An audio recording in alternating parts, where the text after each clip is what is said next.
20 years, and I've finally come back. Jonathan Reed stepped out of the Bentley, speaking so quietly that only he could hear the words. Everything still looks the same. The neighborhood had aged with time. The brick walls had darkened, dust covered the windows, and the wooden sign above Brooks' clay house had lost nearly all its paint. But the pottery workshop was still there. So was the small house behind it. Jonathan stood beside the car with one hand resting on the open door. For a few seconds, the distance of 20 years seemed to disappear.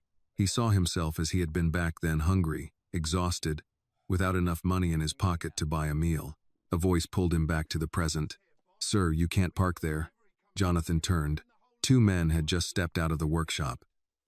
The older one was in his 60s, broad-shouldered, wearing a brown apron streaked with dried clay.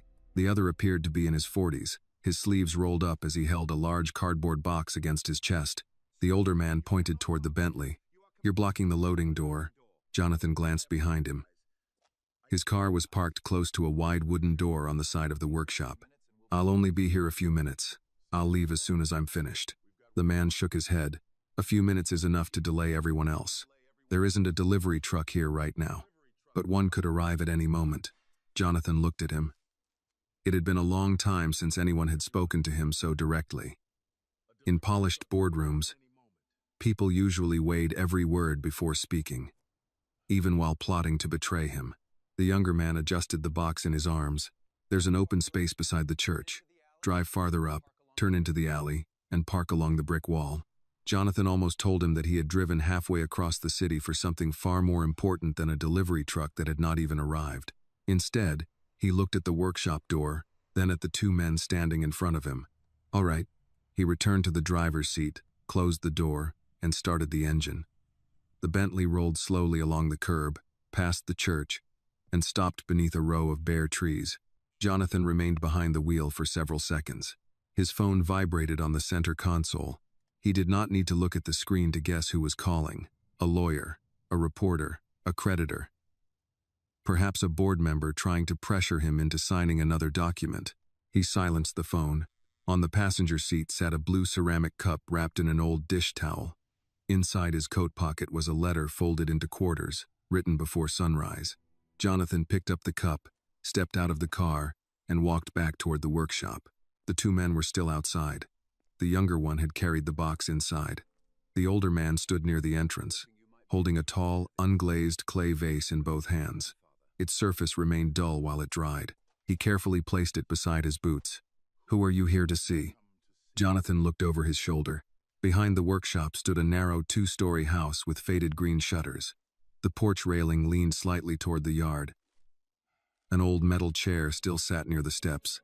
Jonathan remembered sitting in that chair, holding a bowl of hot soup in both hands while trying to hide the hunger that had followed him for 2 days. He pointed toward the house.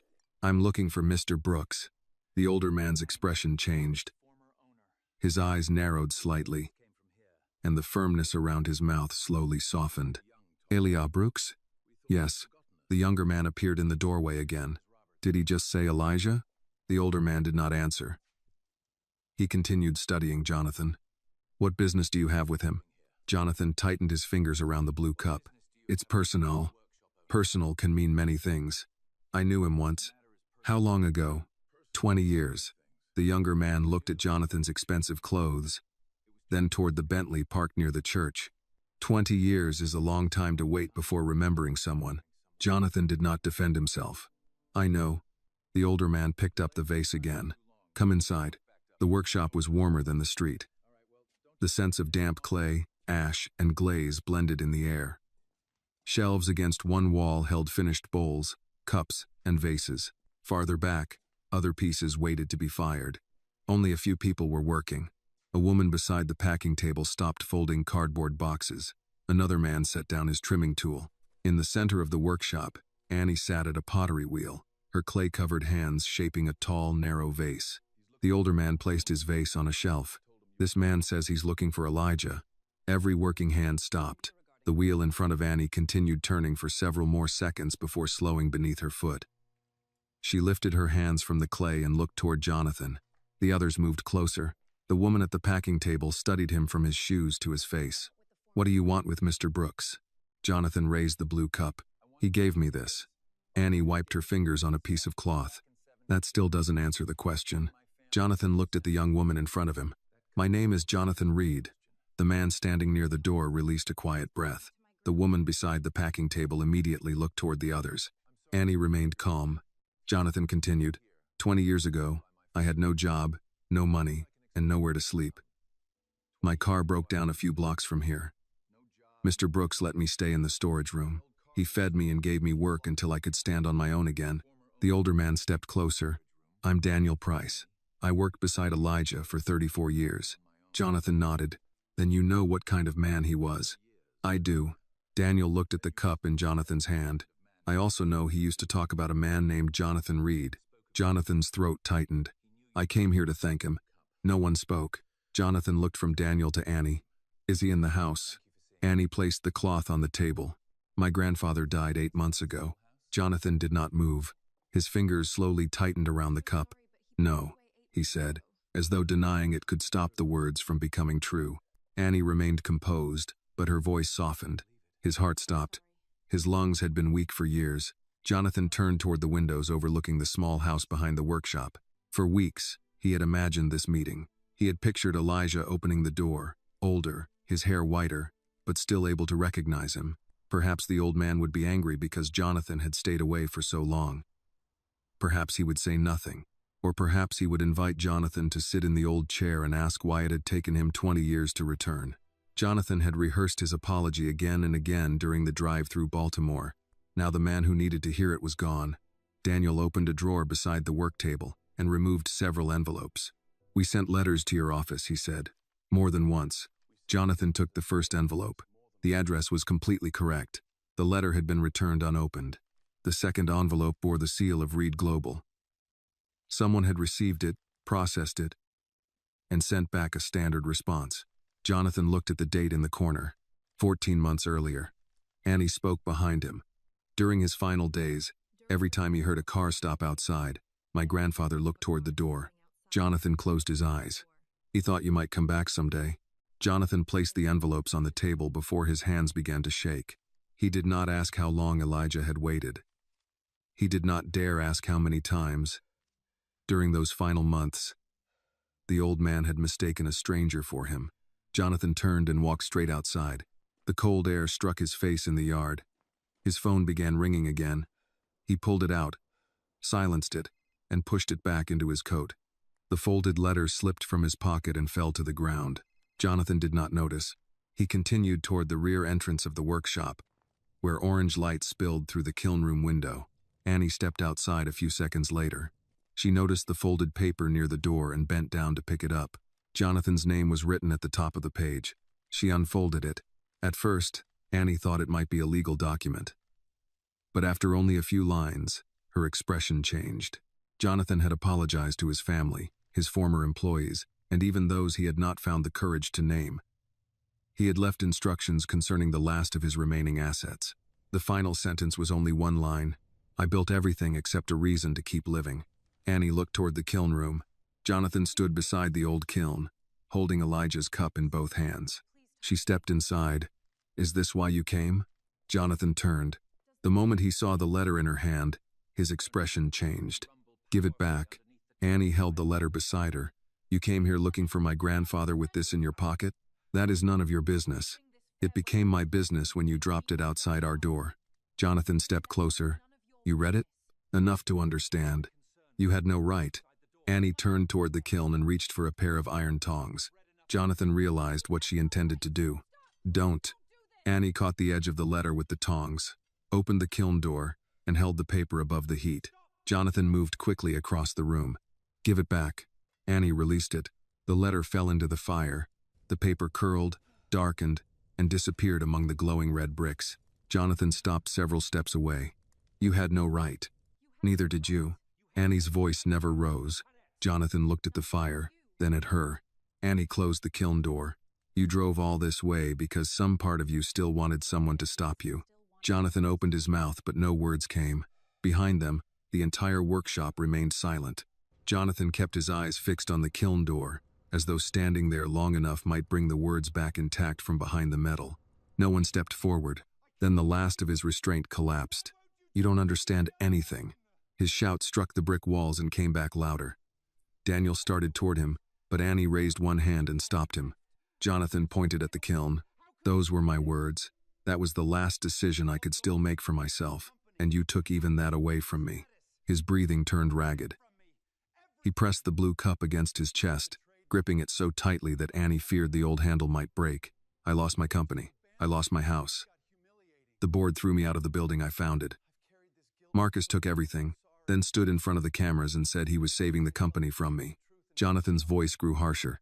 "The people who used to sit at my table will not even answer my calls now. My own family speaks to me as though I am some disaster they have to stay away from."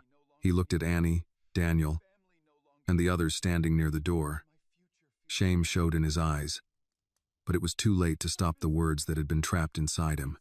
"I gave 30 years to that company. 30 years. Jonathan struck one hand against his chest. "I missed my children's birthdays. I did not attend my friend's funeral. I sat in boardrooms on holidays and told myself that one day every sacrifice would mean something." The hand holding the cup began to shake harder. "But now the work is gone. The company does not need me. My family does not need me. I have no future." His voice caught. "There is nothing left." The final words came out like a wound being torn open. Jonathan broke down. There was no anger left in his sobs. Only pain that had been buried too long and could no longer be held back.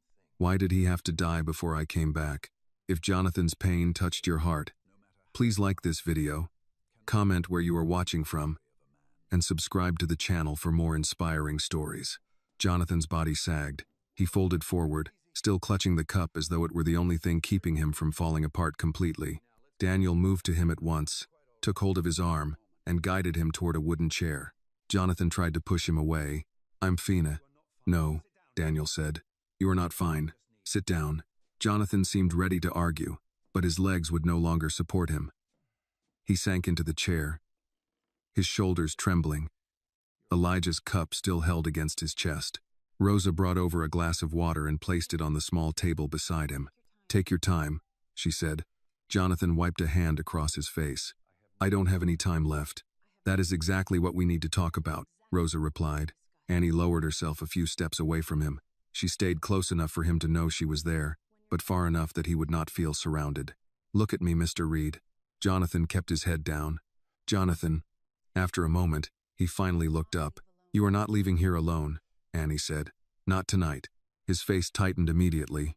"You cannot keep me here. I am not holding you here. I am telling you what happens next." "What happens to me?" "Not to you. To us." Jonathan let out a dry laugh. "Us? You do not even know what kind of man I am. I know what you wrote in that letter. That does not give you the right to decide anything for me." "No, but it means I cannot pretend I never saw it." Daniel pulled another chair over and sat across from Jonathan. He lowered himself slowly, his expression unchanged, despite the pain in his knees. "Elijah would have done the same thing she did," he said. Jonathan turned toward him. "He would have been ashamed of me." Daniel shook his head. "He might have been angry. Elijah was very good at that. But ashamed of you? No. You do not know what I have done. I know you did not come back.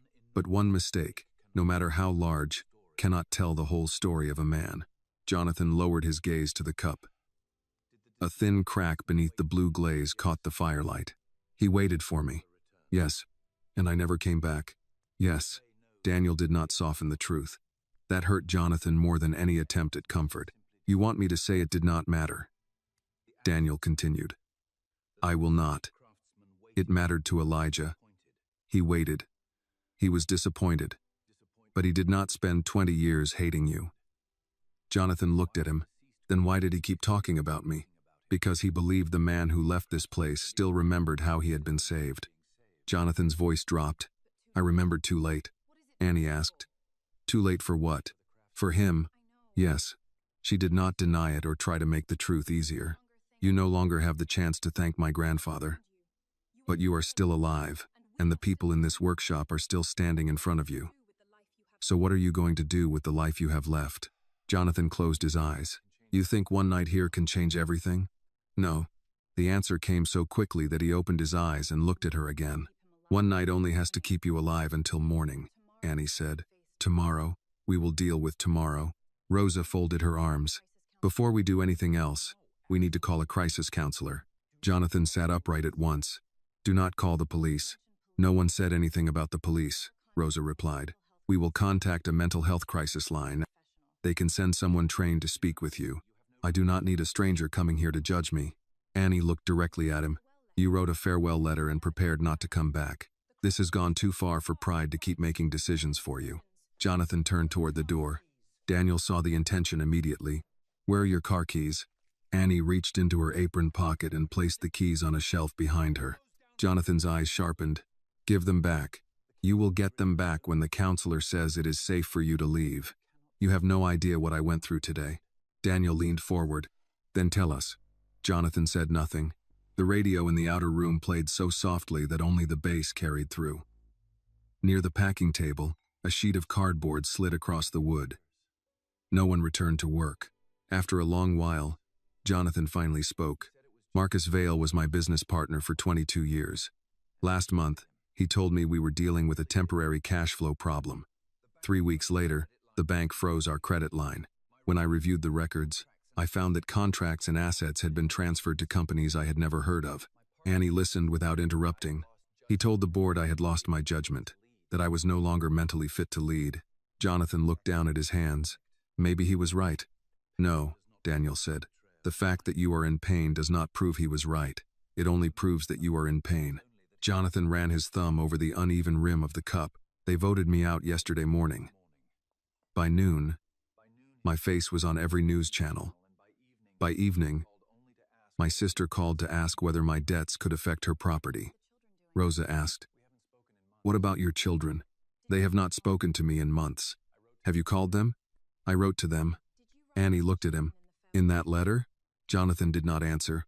Annie's voice softened. A goodbye is not a conversation. I do not know what to say. Start with the truth. The truth is that I disappointed everyone. Daniel shook his head. That is your judgment of yourself. It is not the whole truth. Rosa walked to the telephone in the office and wrote down the number Annie read from a card near the desk. Jonathan watched them. You are really going to call someone? Yes, Annie said. And if I refuse to talk? Then we will stay here until you change your mind. All night? Daniel leaned back in his chair. I once watched a kiln for 3 nights in a row. One night with you is nothing. Something shifted in Jonathan's face. It was not a smile, but some of the resistance left his eyes. Rosa spoke quietly on the phone in the next room. Annie stood and pushed the glass of water closer to Jonathan. Drink. This time, he did not refuse. His hands were still shaking, so Daniel quietly supported the bottom of the glass.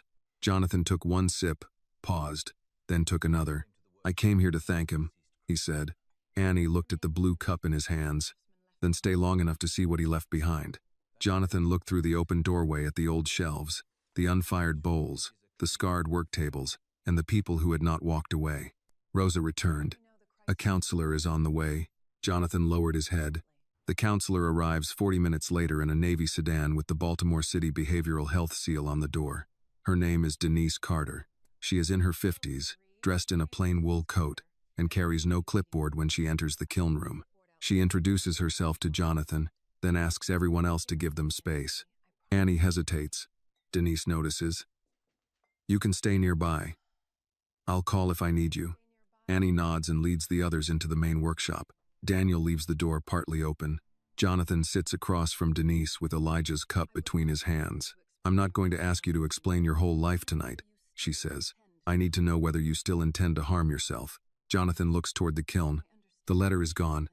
That wasn't my question. He remains quiet for several seconds. I don't know.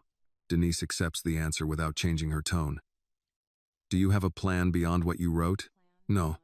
Anything in your car that concerns me? No. Are you willing to stay with other people tonight? Jonathan glances through the open door. Annie is clearing tools from a table while Daniel speaks quietly with Rosa. I suppose I don't have much choice. You have choices. Some of them just need to wait until you're thinking more clearly. Denise talks with him for nearly an hour. She asks about sleep, alcohol, medication, and the last time he ate a full meal. Jonathan gives short answers at first. Then the words come more easily. He tells her he has slept less than 3 hours a night for 2 weeks. He tells her the penthouse no longer feels like a home. He tells her he has avoided his physician because he does not want another person documenting his collapse. Denise arranges an appointment at a community behavioral health clinic for the following morning. She asks Jonathan to agree that he will not leave alone, drink, or make financial decisions that night. Jonathan dislikes every condition. He agrees anyway. Before leaving, Denise speaks with Annie and Daniel near the door. He shouldn't be alone tonight, she says. If his condition changes, call me or emergency services. Don't try to manage it yourselves. Annie listens carefully. He has a place to sleep here. Jonathan hears her and turns. I haven't agreed to that. Denise buttons her coat. Then agree now. He gives her a tired look. Do you always speak to people this way? Only when they're using irritation to avoid the obvious. Daniel lowers his head to hide a small smile. After Denise leaves, Jonathan reaches for his coat. Annie steps between him and the doorway. Where are you going? To a hotel. With what card? Jonathan says nothing. Your accounts are frozen, she continues. You said that yourself. I can find somewhere. Daniel checks the time on the wall clock. It's after 10. The nearest decent hotel is downtown. And you're not driving tonight. Jonathan looks toward the shelf where Annie placed his keys. You're all getting very comfortable making decisions for me. Rosa returns from the small break room carrying a bowl. We're making one decision. You eat, then you sleep. The bowl contains beef stew with potatoes and carrots. A piece of cornbread rests on a paper napkin beside it. Jonathan has no appetite, but the smell brings back the night Elijah first let him into the workshop. He takes the bowl. They sit around the work table. No one asks him to continue explaining himself. Daniel talks about a kiln shelf that needs replacing. Rosa mentions an order from a church group. Annie checks tomorrow's schedule and crosses out 2 tasks Elijah used to handle alone. Jonathan eats slowly. When he finishes, Rosa collects the bowl. I'll wash it, he says. You can wash dishes tomorrow. I may not be here tomorrow. Annie closes the notebook. Then wash it tonight. Jonathan takes the bowl to the sink. The simple task unsettles him more than the financial hearings, the cameras, or the board vote. No one has asked him to wash his own dish in years. At home, glasses disappeared from tables before he noticed them. In the office, coffee arrived without being requested. Here, the water runs lukewarm from an old faucet, and the sponge has worn thin at one corner. He washes the bowl, dries it, and places it on the rack. Daniel watches from the table. Storage room is through there. The room once held boxes of clay and packing materials. Someone has cleared enough space for a narrow cot. A folded quilt rests at the foot. A wooden crate serves as a bedside table. Jonathan recognizes the quilt. Elijah kept that? Daniel stands in the doorway. His wife made it. He used to bring it out during overnight firings. Jonathan touches one faded square of blue fabric. Daniel says, You slept under it once. I remember. For a moment, neither man speaks. Jonathan finally asks, Was he angry with me? Daniel leans one shoulder against the doorframe. Sometimes, Jonathan lowers his hand. He'd see your name in the business section and complain that you had enough money to buy a newspaper but not enough sense to write a letter. That sounds like him. He was proud, too. He kept every article. Jonathan looks around the small room. Why? Because people can disappoint you without becoming worthless. The words remain between them. Daniel continues. Don't ask me to excuse 20 years. I won't. Elijah needed help near the end. And you weren't here. Jonathan nods once. But he never asked us to hate you for it. Daniel turns to leave. Mr. Price. Daniel stops. I'm sorry. That apology has been waiting a long time. Don't waste it on the man who needed it least. Jonathan sits on the edge of the cot. A few minutes later, his phone rings. Margaret's name appears on the screen. He considers letting it stop, then answers. Where are you? She asks without greeting him. West Baltimore. At that pottery place? Jonathan looks toward the workshop. How do you know? The bank called about the Bentley. They're tracking the vehicle. I'll deal with it tomorrow. You need to deal with everything tomorrow. The lake house is under review, and my attorney says your creditors may challenge the trust. Jonathan closes his eyes. Margaret, I can't have this conversation tonight. You don't get to choose when the rest of us face the consequences. What do you want me to do? I want you to stay away from the family house until the attorneys understand the exposure. And don't call the boys tonight. They've had enough. Jonathan grips the phone. I have nowhere else to go. There is a short pause. That isn't our problem anymore. The call ends. Jonathan remains seated, the phone against his palm. Annie is standing outside the room. She does not apologize for overhearing. You can stay here, she says. I heard you the first time. No, before, you thought it was pity. She points toward the workshop. It isn't. The roof leaks, the heat barely works, and everyone here has more work than time. If you stay, you help. Jonathan gives a weak laugh. I don't know how to help this place. You knew once. That was 20 years ago. Annie takes Elijah's old apron from a hook and places it on the crate beside him. Then let your hands remember. Jonathan looks at the dried clay pressed into the seams. What happens in the morning? You go to the clinic, then you come back and sweep the floor. You're serious.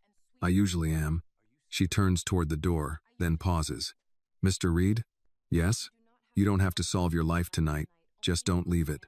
After she walks away, Jonathan sets the blue cup beside the apron. Outside the storage room, the workshop settles into silence. Pipes knock inside the wall. The kiln clicks as it cools. Somewhere near the packing table, Daniel switches off the final light. Jonathan lies down beneath Elijah's quilt. For the first time in many nights, he does not plan an ending. He waits for morning. Jonathan wakes before dawn to the sound of water moving through old pipes. For a few seconds, he does not know where he is. The ceiling hangs lower than the one in his penthouse, and a narrow line of cold air slips beneath the storage room door. Elijah's quilt covers his chest. The blue cup rests on the wooden crate beside the cot. Then the previous night returns. The letter, the kiln, Annie's voice.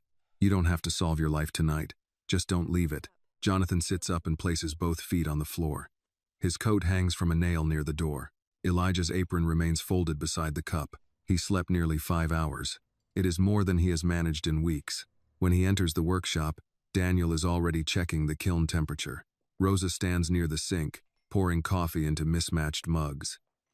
Annie is scraping dried clay from a work table. She glances at Jonathan. You're awake. So it appears. Clinic appointment is at 8:30. I remember. Rosa offers him a mug. Coffee first. Jonathan accepts it. The brew is stronger than what his former household staff served, and the cup has a small chip along the rim. Eggs are in the break room, Rosa says. Daniel brought biscuits. I'm not hungry.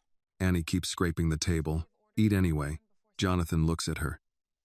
Do you give orders to everyone before sunrise? Only the ones who need them repeated. Daniel places a thermometer on the metal counter. She gets that from Elijah. Jonathan drinks the coffee and goes into the break room. Breakfast consists of scrambled eggs, 2 biscuits wrapped in foil, and a jar of peach preserves. He eats without speaking. Daniel reads the local paper across from him, while Rosa reviews a packing list. An article about Reed Global appears below the business headline. Jonathan sees his own photograph before Daniel folds the page inward. You don't have to hide it, Jonathan says. I'm trying to eat. At 8, Annie places his car keys on the table. I'm driving, she says. Jonathan lifts his head. In my car? You're not going alone. I agreed to attend the appointment. I didn't agree to a chaperone. Daniel takes another bite of biscuit. Think of her as quality control. Jonathan almost refuses.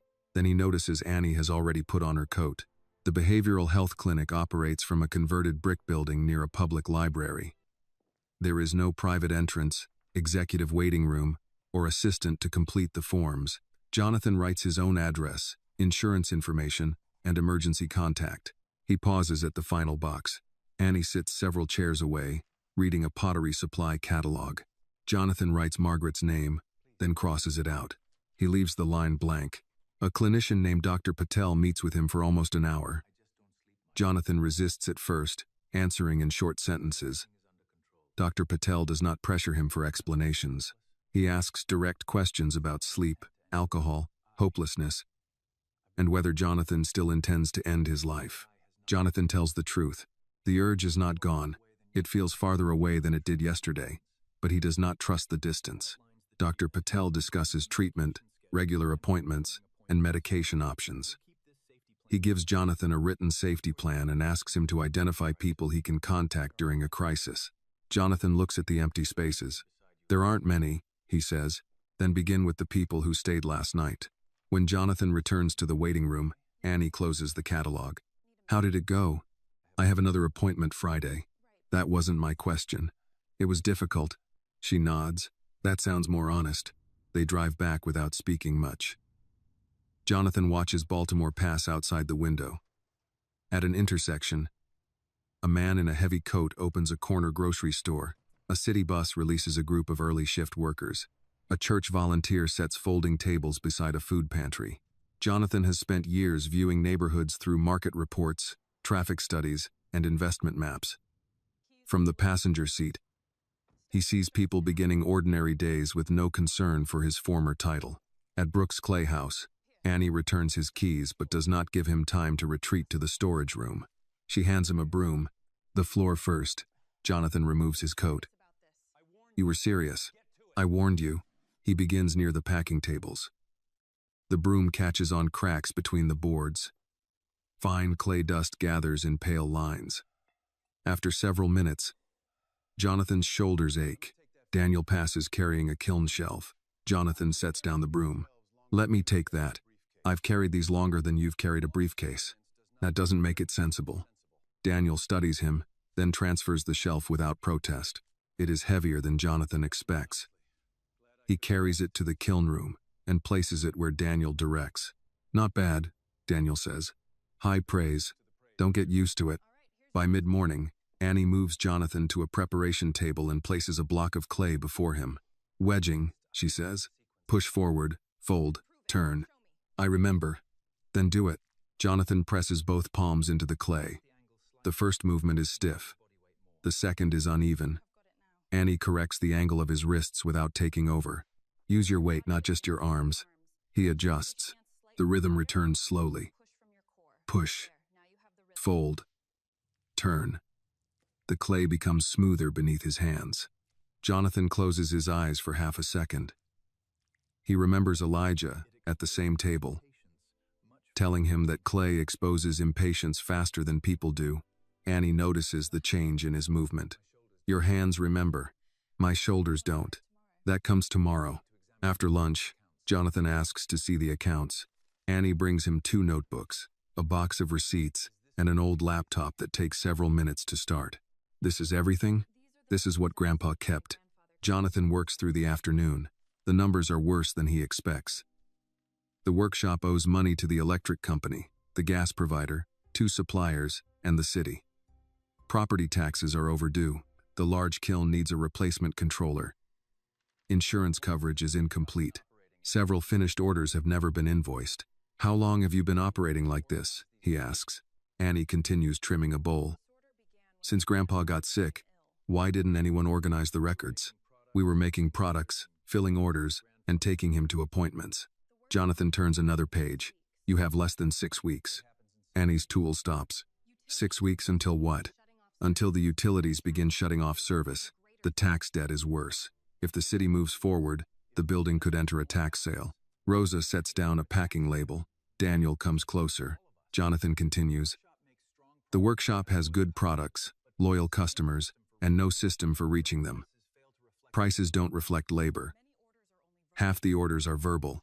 There's no online store and no reserve cash. Annie crosses her arms.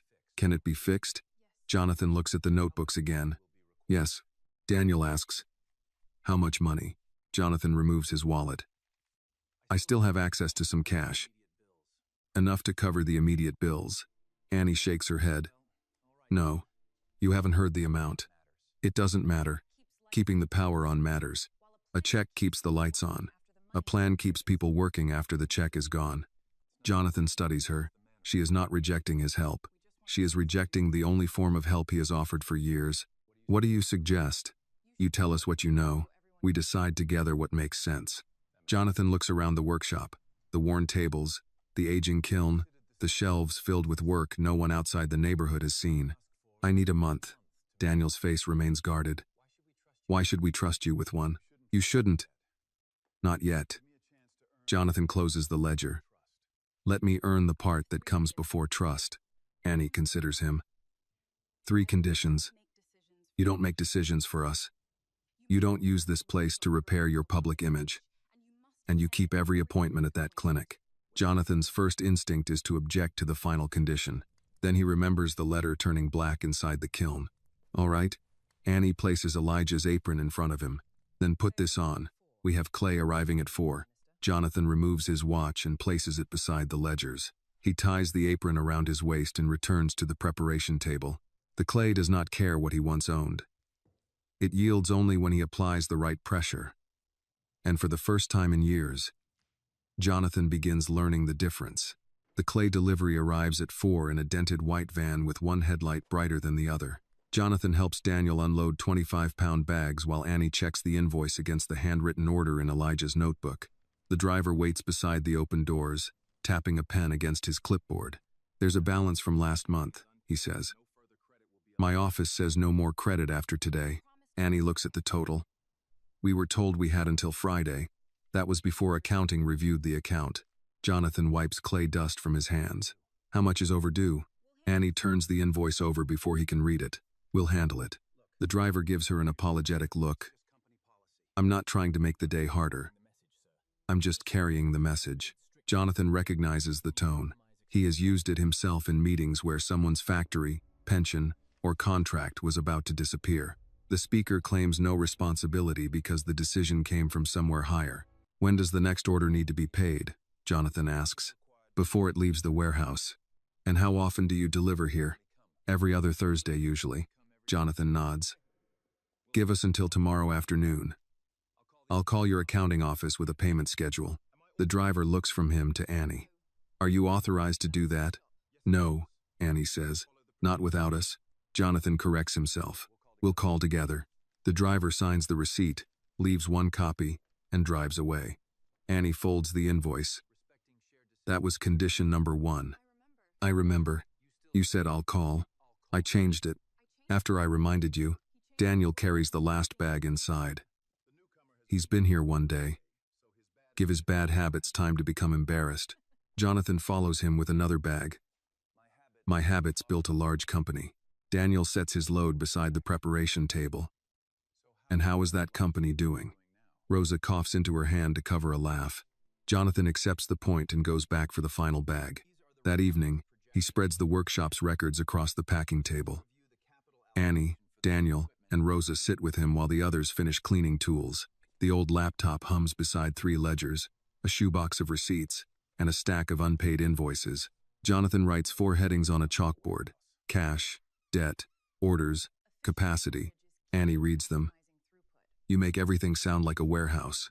Right now the workshop is losing money on almost every piece it sells. Rosa frowns. People already say our prices are high. They are comparing handmade work to factory products, Jonathan says. That doesn't mean your prices are high.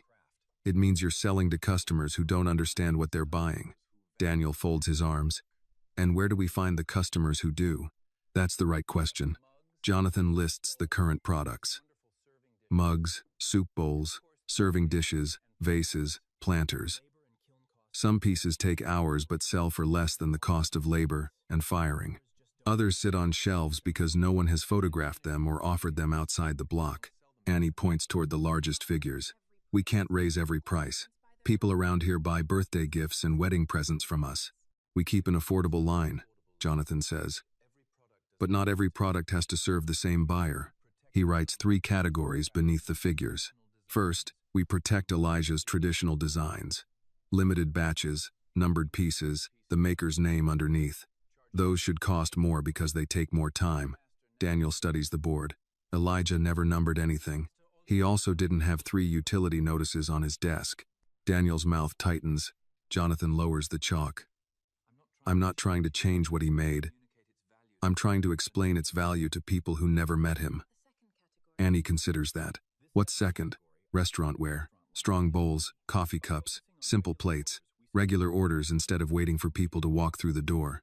Rosa looks toward the kiln. We can handle small orders, not thousands. Then we don't promise thousands. Annie nods once. And third? Classes, weekend sessions, small groups, paid in advance. People want experiences. They want to touch the material and make something they can take home. Daniel raises an eyebrow. You think people will pay to do what we do for work? They pay to pick apples they could buy at a grocery store. Rosa laughs openly this time. He has a point. Annie walks to the board and takes the chalk from Jonathan. Under the 3 categories, she writes, Community hours. What is that, he asks. Tuesday evenings stay free for people referred by the neighborhood clinic and the Veterans Center. Saturday mornings stay open for residents who have worked here before. Jonathan begins calculating the lost production time. Annie notices, Don't. I'm only measuring the cost. Measure the value too. That's harder. No, it's just not on your spreadsheet.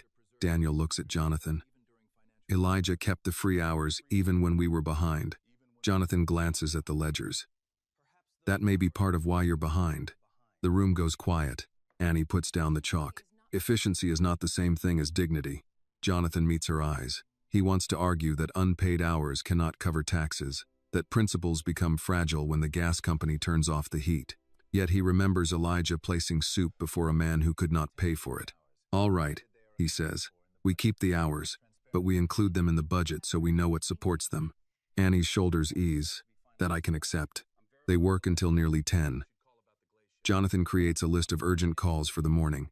Utility companies, the tax office, insurance, suppliers, and every customer who has not paid an invoice.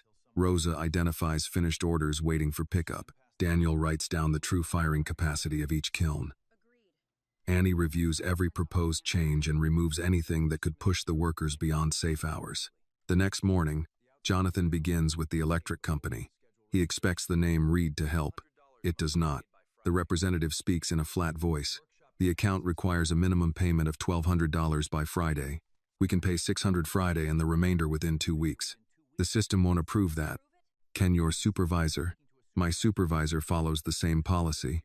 Jonathan almost says he has negotiated loans larger than the company's annual revenue. Instead, he looks at Annie, who sits across from him with the account number and a pencil. What can the system approve? He asks. The representative pauses. $800 Friday, then $200 weekly. Jonathan writes it down and turns the page toward Annie. She nods. We accept. The gas company gives them 10 additional days. The city tax office refuses to change anything without written documentation. The insurance broker agrees to review the policy only after Daniel finds 3 years of inspection records in a metal cabinet. By noon, Jonathan's voice is rough. Annie places a mug of coffee beside him. Still think one supplier should be easy? No. Good. He lifts the mug. Her name is pressed into the clay beneath the handle. Jonathan studies the mark. What if every piece carried the maker's name? Annie sits opposite him. People buy the bowl, not the person. They should know there is a person. She turns the mug slowly. Grandpa used a small tree stamp. We keep the tree. Add the initials beside it. Daniel joins them. So nobody becomes invisible. Jonathan looks toward the shelves, then at the names in the payroll ledger. Yes, that afternoon, they build the first complete price list Brooks Clay House has had in years. It does not solve the debt, repair the kiln, or guarantee another order, but for the first time, every hour of labor appears beside a real cost. Near closing, Jonathan erases the old figures from the chalkboard and writes 6 words beneath the plan. Keep the craft, pay the people, grow carefully. Annie reads the sentence. That sounds less like a warehouse. Jonathan sets down the chalk. Give me time. Outside, daylight fades over West Baltimore. Inside, the lights remain on, though the next bill is already coming. The call comes the following morning, while Jonathan is reviewing 3 unpaid invoices. Annie is trimming the base of a soup bowl when the workshop phone rings. Rosa answers, listens for a moment, then covers the receiver with her hand. Someone is asking for Jonathan. No one has called the workshop for him before. Jonathan takes the receiver. Jonathan Reed, a familiar voice answers. I almost hung up when I heard where you were. Jonathan recognizes Thomas Keller, owner of Harbor Table, a group of 6 restaurants around Baltimore. 10 years earlier, Jonathan helped him secure financing for his second location. They have not spoken since the collapse of Reed Global. I'm glad you didn't, Jonathan says. I saw the article. Is it true? That depends on which part. That you're working in a pottery shop. Jonathan looks at the clay beneath his fingernails. Yes. Thomas is silent for a second. I need 200 soup bowls for a new location. Our supplier missed the delivery date. Someone told me this place might be able to handle a small order. Who told you? A woman from Street Matthews. She said the workshop made bowls for their anniversary dinner. Jonathan turns toward Rosa. She raises one hand. My church. Thomas continues. I need samples today. Delivery in 10 days. If they're late, I lose the opening weekend. Jonathan reaches for a pencil. Size? 12 ounces. Dark blue if possible. Nothing delicate. These will be used every day. Budget? Thomas gives him the number. Jonathan writes it down and feels the first lift of possibility. The amount covers the electric payment, part of the kiln repair, and 2 weeks of wages. We'll bring samples this afternoon. You sound confident. I'm trying something new. What's that? Checking with the people who have to make them before I promise anything. Jonathan hangs up and turns toward the others. We may have an order for 200 soup bowls. Daniel removes his glasses. In 10 days? Yes. With one large kiln that still needs a controller? Yes. And you told him we could do it? I told him we would bring samples. Annie wipes clay from her trimming tool. What's the price? Jonathan shows her the figure. She calculates silently. It works if the failure rate stays low. Daniel shakes his head. Clay doesn't care about your failure rate. No, Jonathan says, but scheduling does. They gather around the chalkboard. Daniel estimates firing time. Rosa checks the glaze supply. Annie calculates how many bowls each person can shape without rushing the drying process. Jonathan proposes 2 production shifts. Annie crosses it out. Mr. Price can't stay on his feet 12 hours. I didn't ask him to. You were about to. Daniel taps the chalkboard. I can handle the morning firings. Someone else takes the evening checks. Jonathan volunteers. Daniel studies him. You remember how to read the cones? I remember enough to know I should ask you before touching anything. That is the best answer you've given all week. By noon, Annie finishes 3 samples. One has a wide rim, one is deeper, and the third has a curved side that rests comfortably in the hand. Rosa applies a dark blue glaze with a lighter line near the base. Daniel fires them in the smaller kiln. While they wait, Jonathan builds a production sheet with names, tasks, and deadlines. He starts to assign the work, then stops. Tell me what I'm missing. Annie looks at the page. Drying time depends on the weather. It's cold outside, and dry inside because of the heaters. The rims may dry faster than the bases. Daniel adds, we rotate the shelves twice a day. Rosa points to the packaging column. We need dividers. The ones we have are too thin for restaurant delivery. Jonathan adds each detail. The next morning, the samples are ready. Jonathan expects to drive them to Harbor Table alone, but Annie wraps the bowls in towels and carries the box toward the door. I'm coming. You don't trust me? I trust you to discuss numbers. I trust myself to discuss the work. They drive downtown in the Bentley. Annie says little as office buildings rise around them. Jonathan notices she keeps the box steady on her lap through every turn. Thomas meets them in the restaurant kitchen. He is in his late 50s, broad-faced, with reading glasses hanging from his shirt collar. He shakes Jonathan's hand, then looks toward Annie. This is Annie Brooks, Jonathan says. She runs the workshop. Thomas turns to her. You made the samples? With Rosa Martinez. Mr. Price handled the firing. She places the bowls on a stainless steel counter. Thomas tests the weight, runs a finger around the rims, and asks whether they can survive commercial dishwashers. Annie answers each question without exaggeration. She explains the clay body, glaze temperature, and expected variation between handmade pieces. Thomas holds up the deepest bowl. They won't all look exactly the same? No, Annie says. He seems uncertain. Jonathan begins to explain the value of handmade work, but Annie speaks first. They'll match in size, strength, and color. The small differences show they weren't pressed out by a machine. Your customers may not mention it, but they'll feel it when they hold the bowl.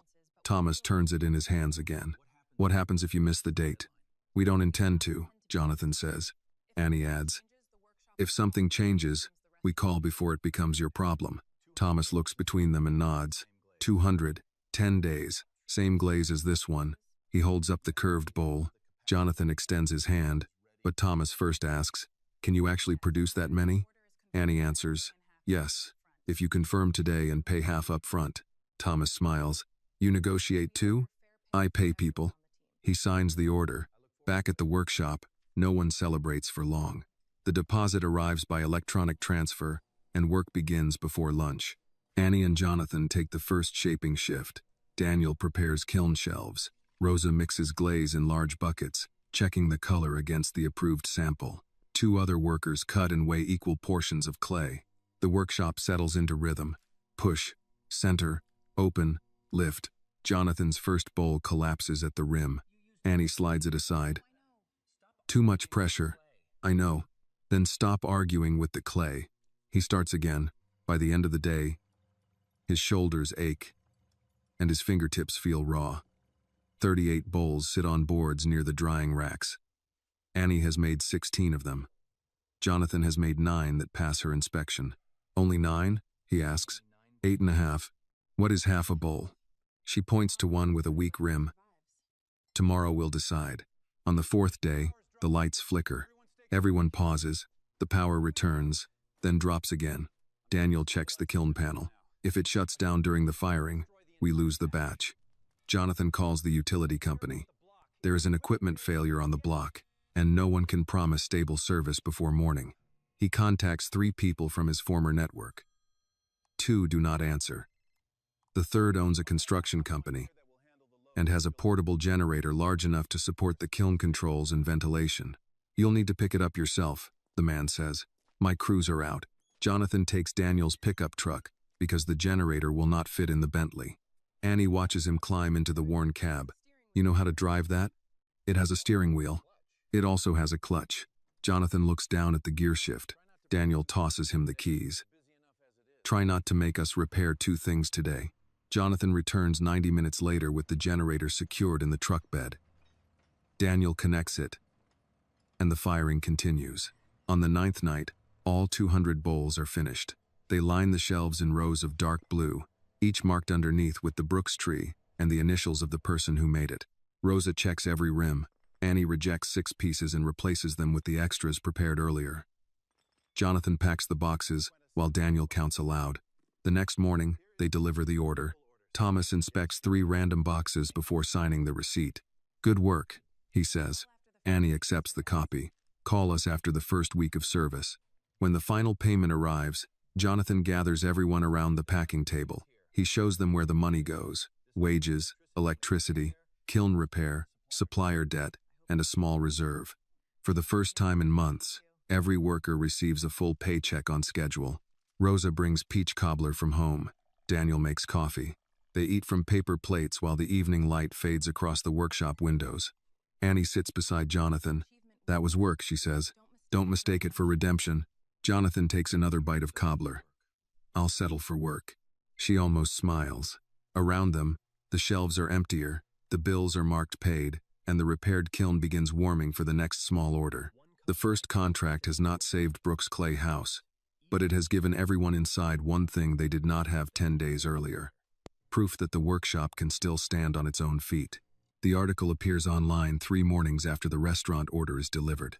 Rosa finds it first. She is checking shipping labels at the packing table when her phone vibrates. Her expression changes before she says anything. Annie looks up from the wheel. What? Rosa turns the screen toward her. The headline reads, Fallon Billionaire seeks redemption in black. Owned pottery shop. A photograph shows Jonathan carrying a box outside Brooks' clay house. Annie stands behind him, partly hidden by the doorframe. Jonathan reads the first paragraph over Rosa's shoulder. The article calls him a disgraced financier attempting to rebuild his image through community charity. It describes Annie as a young beneficiary of his business knowledge and suggests the workshop survives because of his arrival. Daniel removes his glasses. Beneficiary? Annie takes the phone. They make it sound like I was waiting for him to show up and explain my own work. Jonathan reads further. The reporter mentions Reed Global's collapse, the investigation into company finances, and the possibility that Jonathan is using Brooks' clay house to protect assets from creditors.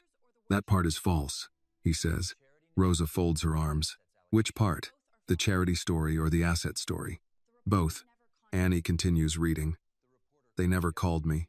They called me yesterday, Jonathan says. Every face turns toward him. You spoke with them? Annie asks. No, I declined. And you didn't tell us?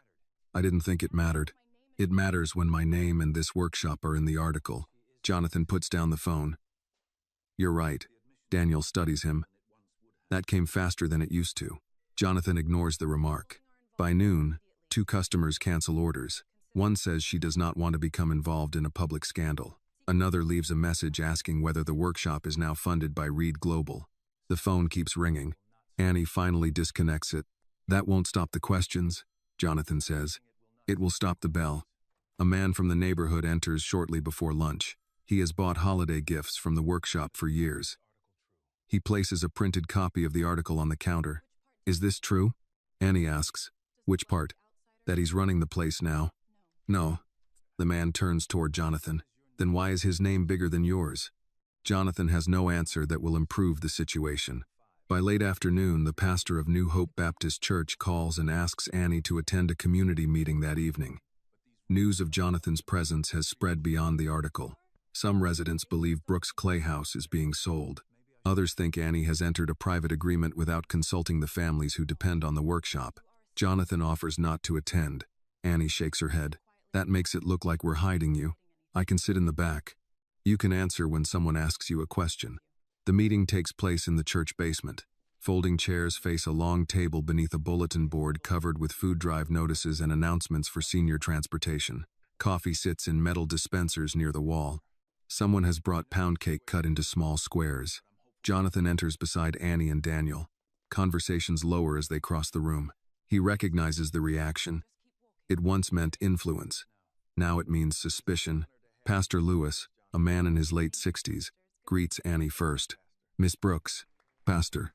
Then he offers Jonathan his hand. Mr. Reed, thank you for letting me attend. This room doesn't close its doors to people because the questions are difficult. They sit at the front. A woman named Mrs. Green speaks first. She has lived 2 blocks from the workshop for 41 years. My husband bought our anniversary plates from Mr. Brooks, she says. I don't want to hear from a newspaper that the place has changed hands. It hasn't, Annie replies. Jonathan does not own the building, the business, or the decisions. Then what does he do? He works. A few people murmur. Mrs. Green looks toward Jonathan. Men with cars like yours don't usually carry clay for hourly wages. I'm not taking wages. Annie turns toward him. That wasn't the arrangement. Jonathan realizes he has exposed another assumption. We haven't settled that yet, he says. We will, Annie replies. A man near the second row raises his hand. Is he paying the bills? No, Annie says. Jonathan adds, I offered. She refused. That brings a few quiet laughs. Another resident holds up the article. It says you're advising the workshop. I am, Jonathan says. When they ask, and what do you get? Nothing. The man's expression remains doubtful. Nobody like you works for nothing. Jonathan rests his hands on the table. I came here for a man who helped me 20 years ago. I arrived too late to thank him. I stayed because the people here gave me a reason to keep working. He does not mention the letter. Annie watches him but does not interrupt. A woman in the back speaks. That sounds good. Good stories are useful when someone wants the public to forget what they did. Jonathan nods. You're right. The room stills. He continues. You should question my motives. You should question my decisions. I built a company large enough that I stopped seeing what happened below the reports on my desk. That failure followed me here. Daniel looks toward him. Jonathan says, you do not owe me trust.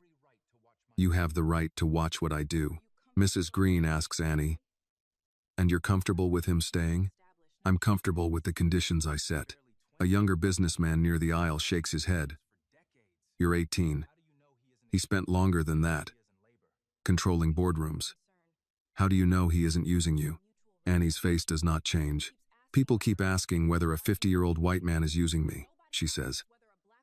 Nobody asks whether a black woman is capable of setting the terms. The room becomes quiet enough to hear the heating pipes. The man looks down. Annie continues. Jonathan doesn't speak for this workshop. He doesn't sign anything without us. He doesn't decide who gets paid, what we make, or what we protect. He gives advice. We choose what to use. Pastor Lewis leans back in his chair. That sounds clear. Mrs. Green turns to Jonathan. And you accept that? Yes. Even when they reject your advice? Jonathan glances at Annie. That happens often. A few people laugh, and the tension loosens. The meeting continues for another hour. Residents ask about ownership, debt, wages, and whether the workshop plans to remain accessible to the neighborhood. Annie answers most of the questions. Daniel explains the production limits. Rosa describes the first restaurant order. Jonathan speaks only when the subject concerns him. Afterward, Pastor Lewis pours coffee into 2 paper cups and offers one to Jonathan. You handled that better than I expected. So did I. The pastor takes a slow sip. Elijah believed people should be judged by what they do after the apology. Jonathan looks toward Annie, who is helping Mrs. Green put on her coat. I haven't earned the apology yet. No, Pastor Lewis says, but you finally seem to understand it isn't a speech. Outside, Jonathan and Annie walk toward the Bentley. I'm sorry, he says. For what part? Not telling you about the reporter, letting the article make you look like someone waiting to be saved. Annie pulls her coat tighter against the cold. Then make sure your presence becomes useful enough to survive the suspicion. Jonathan opens the passenger door for her. She pauses. You don't have to do that. I know. On the drive back, neither of them sees the black sedan parked across from Brooks' Clay house. The man inside photographs Jonathan's car, the workshop entrance, and the people returning from the church. Then he sends the images with a short message. Reed is still there. The shop may be worth more than we thought. The black sedan is gone by morning, but Jonathan notices 2 fresh tire marks near the curb when he arrives at the workshop. He says nothing at first. West Baltimore has no shortage of parked cars, and suspicion can become another form of fear if a person feeds it too quickly. Inside, Annie is reviewing the weekend orders while Daniel checks the smaller kiln. Rosa is on the phone with a customer who wants 12 serving bowls by the end of the month. Jonathan takes the tax notice from the office desk and reads it again. The figures have bothered him since the first day. The debt is real, but the city's timeline seems unusually aggressive for a workshop that has made partial payments. Do you have the property file? He asks. Annie points toward a metal cabinet. Bottom drawer. Grandpa kept everything. Jonathan carries the folders to the packing table. Deeds, assessments, insurance letters, inspection reports.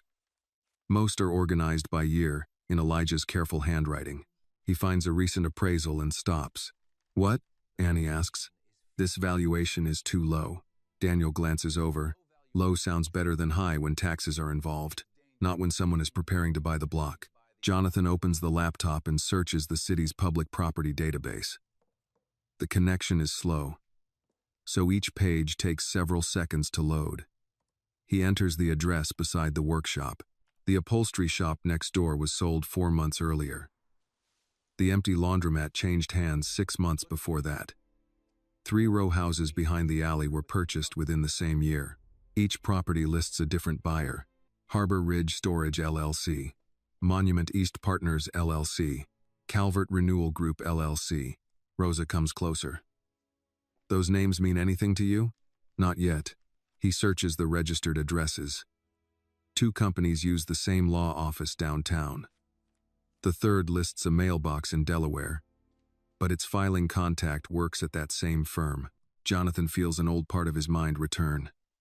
Not the panic that follows a loss, but the discipline that once allowed him to see a pattern before anyone else knew one existed. He writes the company names on the chalkboard. Annie watches. You think one person owns all of them? I think someone wants it to look like 3 people do. He checks campaign records, planning applications, and business registrations.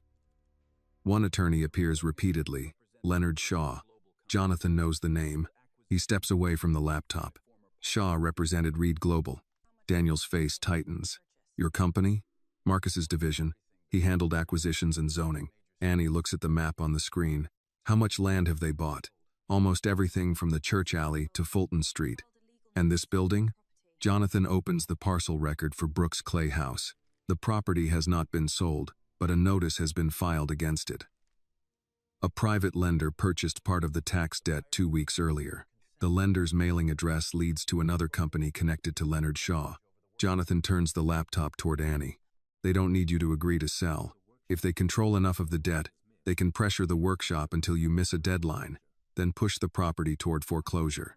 Rosa rests one hand on the table. Why would anyone work this hard for an old shop? Because this shop sits between two parts of a larger site. Jonathan opens an online planning map. Several nearby lots have been marked for industrial redevelopment. The city has not approved a final project, but the preliminary documents describe a distribution center, truck access, and warehouse space. Brooks Clay House stands directly where the main entrance would need to go. Annie reads the project summary twice. They want to turn the whole block into a loading yard. Yes. Daniel looks toward the kiln room. Elijah knew people were asking about the land. He told them no. Who asked? Men in suits, never the same ones twice. Jonathan looks at the names on the board. They were probably working for separate companies so nobody would see the connection. Annie studies the map. So they buy the houses, let the buildings sit empty, and wait for everyone else to give up. That's one way. What's the other? They make staying too expensive. The phone rings before she can answer. Jonathan sees no number on the display. Annie reaches for it, but he lifts one hand. Let me. He answers. Brooks Clay House. Marcus Vale's voice comes through the line. You've become difficult to find. Jonathan turns away from the others. You found me. I hear you've been busy. Jonathan looks toward the window. Did you send someone to photograph the shop? Marcus ignores the question. You used to understand discretion. I used to trust you. A pause follows. Marcus speaks again. That neighborhood is part of a redevelopment plan. Clean project. Good tax incentives. Hundreds of jobs. For people who won't live there. People need work more than they need sentimental buildings. Jonathan's hand tightens around the receiver. How many companies did you create to buy the block? Careful, John. Harbor Ridge, Monument East, Calvert Renewal. Do you want me to keep going? Marcus lets out a quiet breath. You still know how to follow paper. I also know how to recognize a shell company. Annie moves closer but does not interrupt. Marcus lowers his voice. The workshop is drowning in debt. You know that. I can solve the problem. For whom? For everyone. The girl gets enough money to attend college. The workers receive severance. You get a place to live and a clean agreement with the creditors. Jonathan says nothing. Marcus continues. There's a house in Florida. Modest, but comfortable. I can clear part of your personal liability and make sure the press loses interest. And what do you want? You persuade them to sell. Jonathan turns toward Annie. She cannot hear Marcus's words, but she understands enough from his face.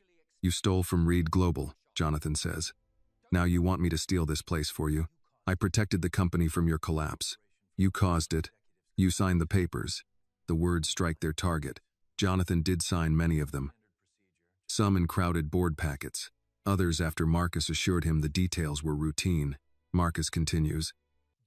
Don't confuse humiliation with redemption. You lost billions. And now you're sleeping in a pottery shop while a young woman tells you when to sweep the floor. Jonathan looks at the chalkboard. Keep the craft. Pay the people. Grow carefully. For years, Marcus knew exactly how to use Jonathan's pride. This time, the insult feels smaller than the room around him. The answer is no. You haven't heard the full offer. I heard enough. Marcus's tone hardens. Then hear this. The tax sale moves forward in less than a month.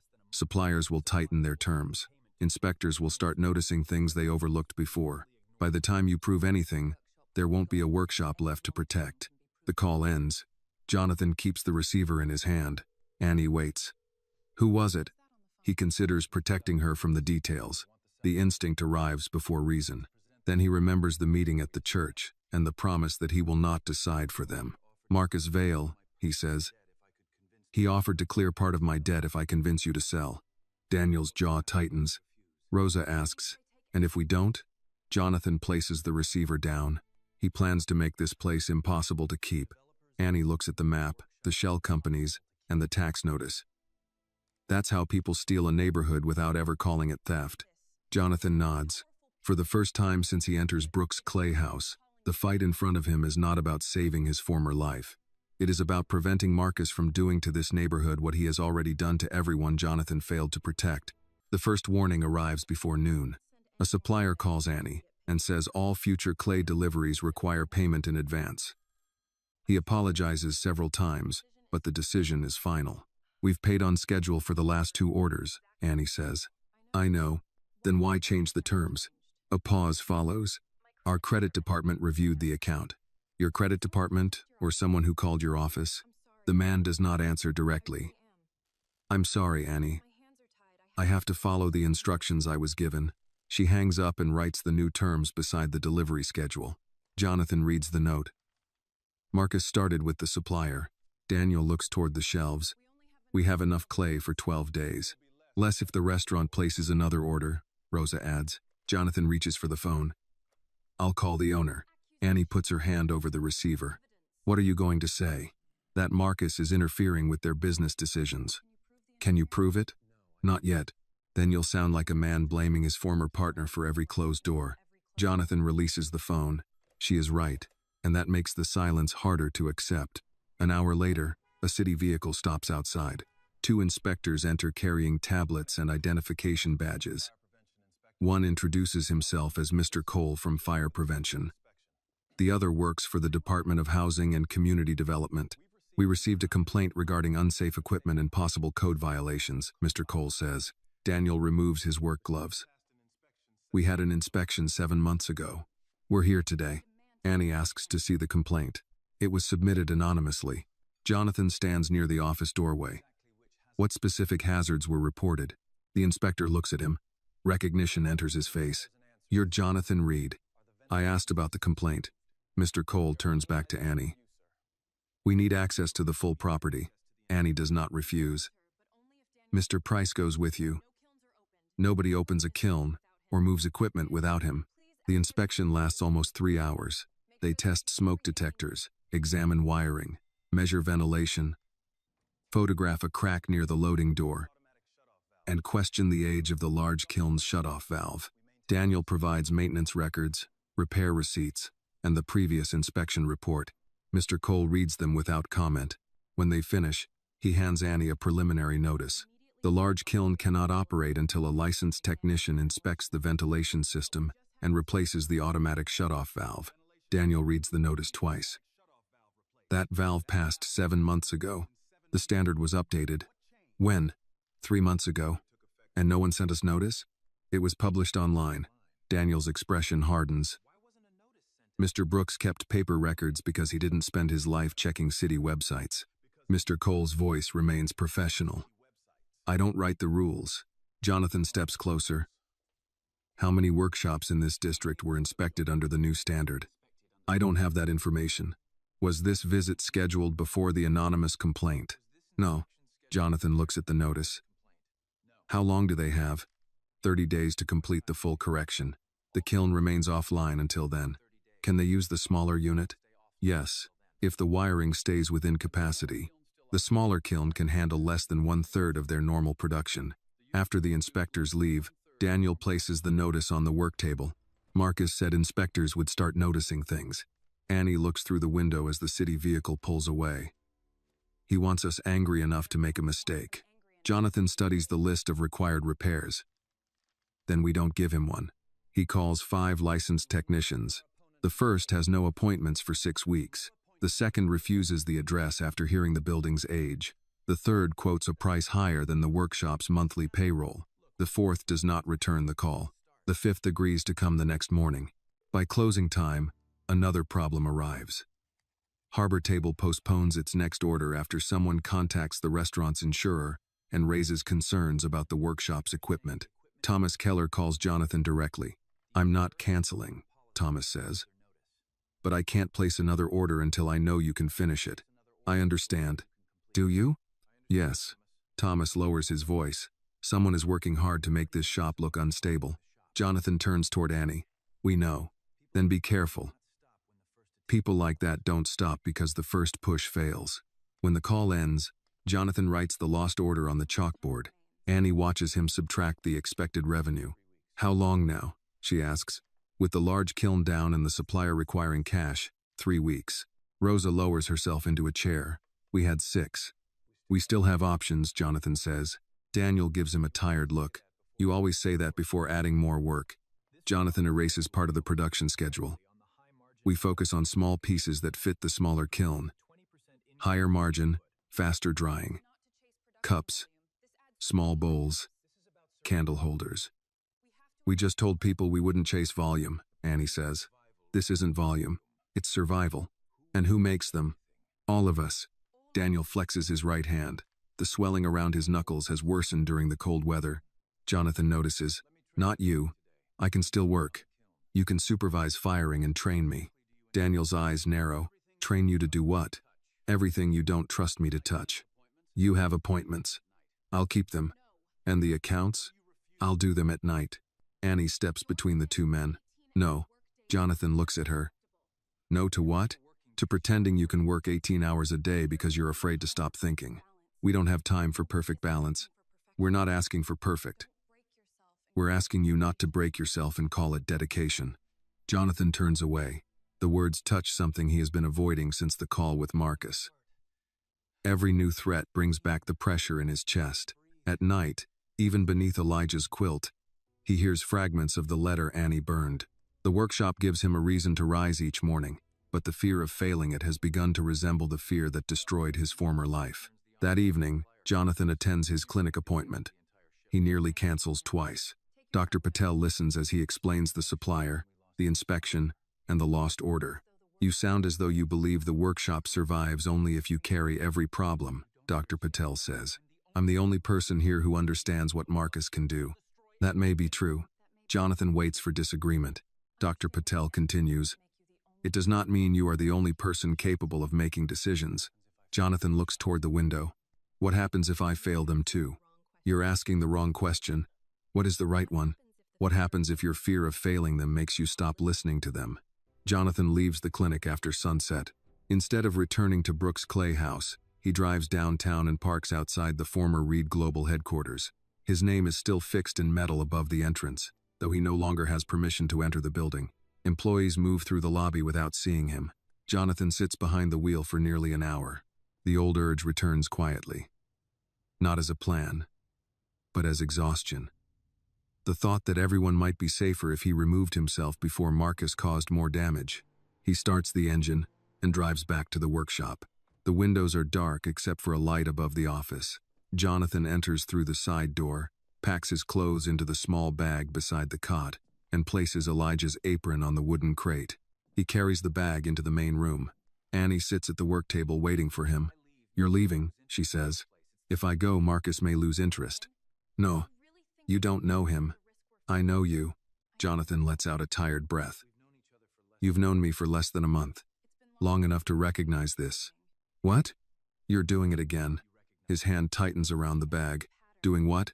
Calling, escape a sacrifice. Jonathan looks toward the kiln room.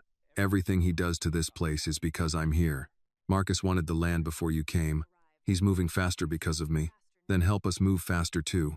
Don't disappear and leave us with him. Jonathan lowers the bag to the floor. I don't know whether I can stop him. Annie stands. Neither do I. Her answer unsettles him. She continues. But I know what happens if you leave. You'll be alone, and we'll lose the one person who understands how he thinks. Neither of those outcomes helps anyone. Jonathan says nothing. Annie picks up Elijah's apron and holds it out. You don't get to decide that abandoning us is noble. He takes the apron.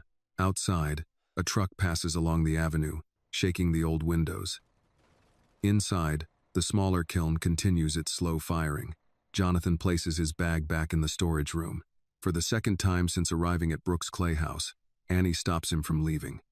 This time, there is no letter and no fire. Only the truth he is still learning to face. Staying requires more courage than disappearing. The repaired bowl appears on the work table the next morning. Jonathan notices it while checking the smaller kiln's firing schedule. A thin crack runs from the rim toward the base. But someone has filled the line with gold-colored glaze. The repair does not hide the damage. It follows it. He picks up the bowl and turns it under the light. Who did this? Caleb raises one hand from the far end of the table. It was already broken. I can see that. I thought the crack looked like a river. Annie comes over, wiping her hands on her apron. She examines the bowl, then looks at Caleb's sketchbook. Several pages show cups and plates, divided by bright lines. You painted over the crack? She asks. Not over it, inside it. Daniel joins them and taps the bowl lightly with one finger. It still needs to be tested. A pretty repair is useless if it leaks. Jonathan carries it to the sink, fills it with water, and places it on a dry cloth. They wait. No moisture appears beneath the base. Rosa turns the bowl slowly. It looks better, because the crack is there. Jonathan studies the gold line. Not better. Different. Annie looks toward the shelves of rejected pieces near the kiln room. Some have weak rims. Others have small fractures or glaze faults that make them difficult to sell. How many damaged pieces do we have? She asks. Daniel estimates nearly 80. Jonathan walks to the shelf. Most businesses would discard them. We reuse the clay when we can, Annie says. Fired pieces can't go back. He picks up a cup with a narrow split near the handle. What if they don't go back? Annie understands before he finishes. They move forward. By noon, the main table is covered with imperfect bowls, cups, and plates. Daniel inspects each one for structural weakness. Anything unsafe is removed. Rosa experiments with glaze mixtures until she produces a warm gold that holds its color after firing. Jonathan writes possible names on the chalkboard. Second fire. Mended. Unbroken. Annie crosses out the last one. They are broken, she says. That's the point. Jonathan looks at the repaired bowl in front of her. What do you call something that cracked but still does its job? Annie runs one finger beside the gold line. Still holding. The room quiets. Rosa nods. That's the name. Jonathan writes it on the board. Still holding. The next question is how to present the collection without turning pain into a sales trick. Jonathan proposes a small card with each piece. It will explain that the item was repaired by hand and that part of the sale supports local mental health services. Annie watches him write. Are you planning to put your story on it? No. Why not? Because the product should be about the workshop. That wasn't my question. Jonathan sets down the marker. I don't want my worst night used to sell bowls. Neither do I. Then we agree. Annie points toward the card. But people need to understand why this matters. You don't have to tell them everything. You could say you know what it feels like to believe being damaged means being finished. Jonathan looks toward the kiln room. I don't want strangers discussing whether I was weak. Annie's voice softens. Are you ashamed you survived? The question unsettles him more than he expects. I'm ashamed it reached that point. That isn't the same thing. To people reading online, it will be. Some people will judge you. They already do. Jonathan picks up the repaired bowl. The gold line catches the morning light. What would you say? Annie thinks before answering. I'd say this collection was created by people who understand that damage doesn't erase usefulness. I'd say one of us arrived here believing his life had ended, and the workshop gave him another day, then another. That makes me sound like the center of it. Then stand farther back. They agree that Jonathan will appear in the workshop video but will not narrate it. There will be no interview, no dramatic confession, and no mention of the letter. Sarah Mitchell has not entered the story yet, so Rosa contacts a local photographer who has done work for the church. He agrees to film for a modest fee and accepts part of the payment in pottery. The video is recorded over 2 days. It begins with Annie placing a block of clay on the wheel. Daniel checks the kiln. Rosa brushes gold glaze into a narrow crack. Caleb draws patterns at the edge of the table. Jonathan sands the base of a repaired cup, his hands moving more slowly than the others but with growing confidence. No one speaks to the camera. The only voices come from the workshop itself. Turn it a little. Not that fast. Give the glaze another minute. That rim needs work. At the end, Annie sets the repaired bowl on the table. The words, still, holding appear on the screen, followed by one sentence. Broken does not mean empty. Jonathan objects when he sees it. It sounds too polished. Annie looks at him. It sounds true. They post the video on the workshop's new website and the church's social media page on a Thursday evening. By Friday morning, it has been shared more than 8,000 times. Orders arrive from Maryland, Virginia, Pennsylvania, and several states Jonathan has not expected. Some buyers leave short messages. For my husband after surgery, for my sister, 1 year sober, for a friend who started over at 62. For me, the workshop phone rings without stopping. Rosa reconnects it after Annie promises they will take turns answering. A Baltimore museum requests 12 pieces for a community art exhibition. A veterans organization asks whether Brooks Clay House can offer a monthly workshop. A hotel purchasing manager wants samples for its guest room coffee service. Jonathan begins calculating how much production they can accept. Annie watches the numbers appear on the board. Don't say yes to everything. This is the opportunity we needed. It becomes a problem if we promise more than we can make. We can add shifts. With which kiln? The technician says the large one may reopen next week. Jonathan turns toward her. Markets don't wait. Clay doesn't care about markets. Customers do. Then the customers can learn patience. Jonathan almost argues, then remembers the restaurant order and the failed rims caused by rushing. They cap the first release at 60 repaired pieces. The collection sells out in 11 minutes. For a moment, no one speaks. Then Rosa covers her mouth and laughs. Daniel sits down beside the kiln as if his legs have forgotten what to do. Annie checks the order screen twice. Jonathan feels a smile form before he can stop it. Annie notices. Was that a smile? No. It looked like one. I was reading the sales total. Of course. The income is enough to pay the supplier in advance, schedule the ventilation repair, and create a small reserve. Jonathan also sets aside the promised share for the neighborhood clinic. That evening, they eat takeout barbecue at the packing table. Daniel raises a paper cup of iced tea. 2. Caleb's broken bowl. Caleb corrects him. Repaired bowl. Daniel nods. Even better. Jonathan lifts his cup with the others. Across the room, the first still holding pieces wait for final firing, each crack traced in gold rather than hidden. For weeks, Jonathan has tried to prove that the workshop can survive without his money. Now it begins to prove something he has not expected.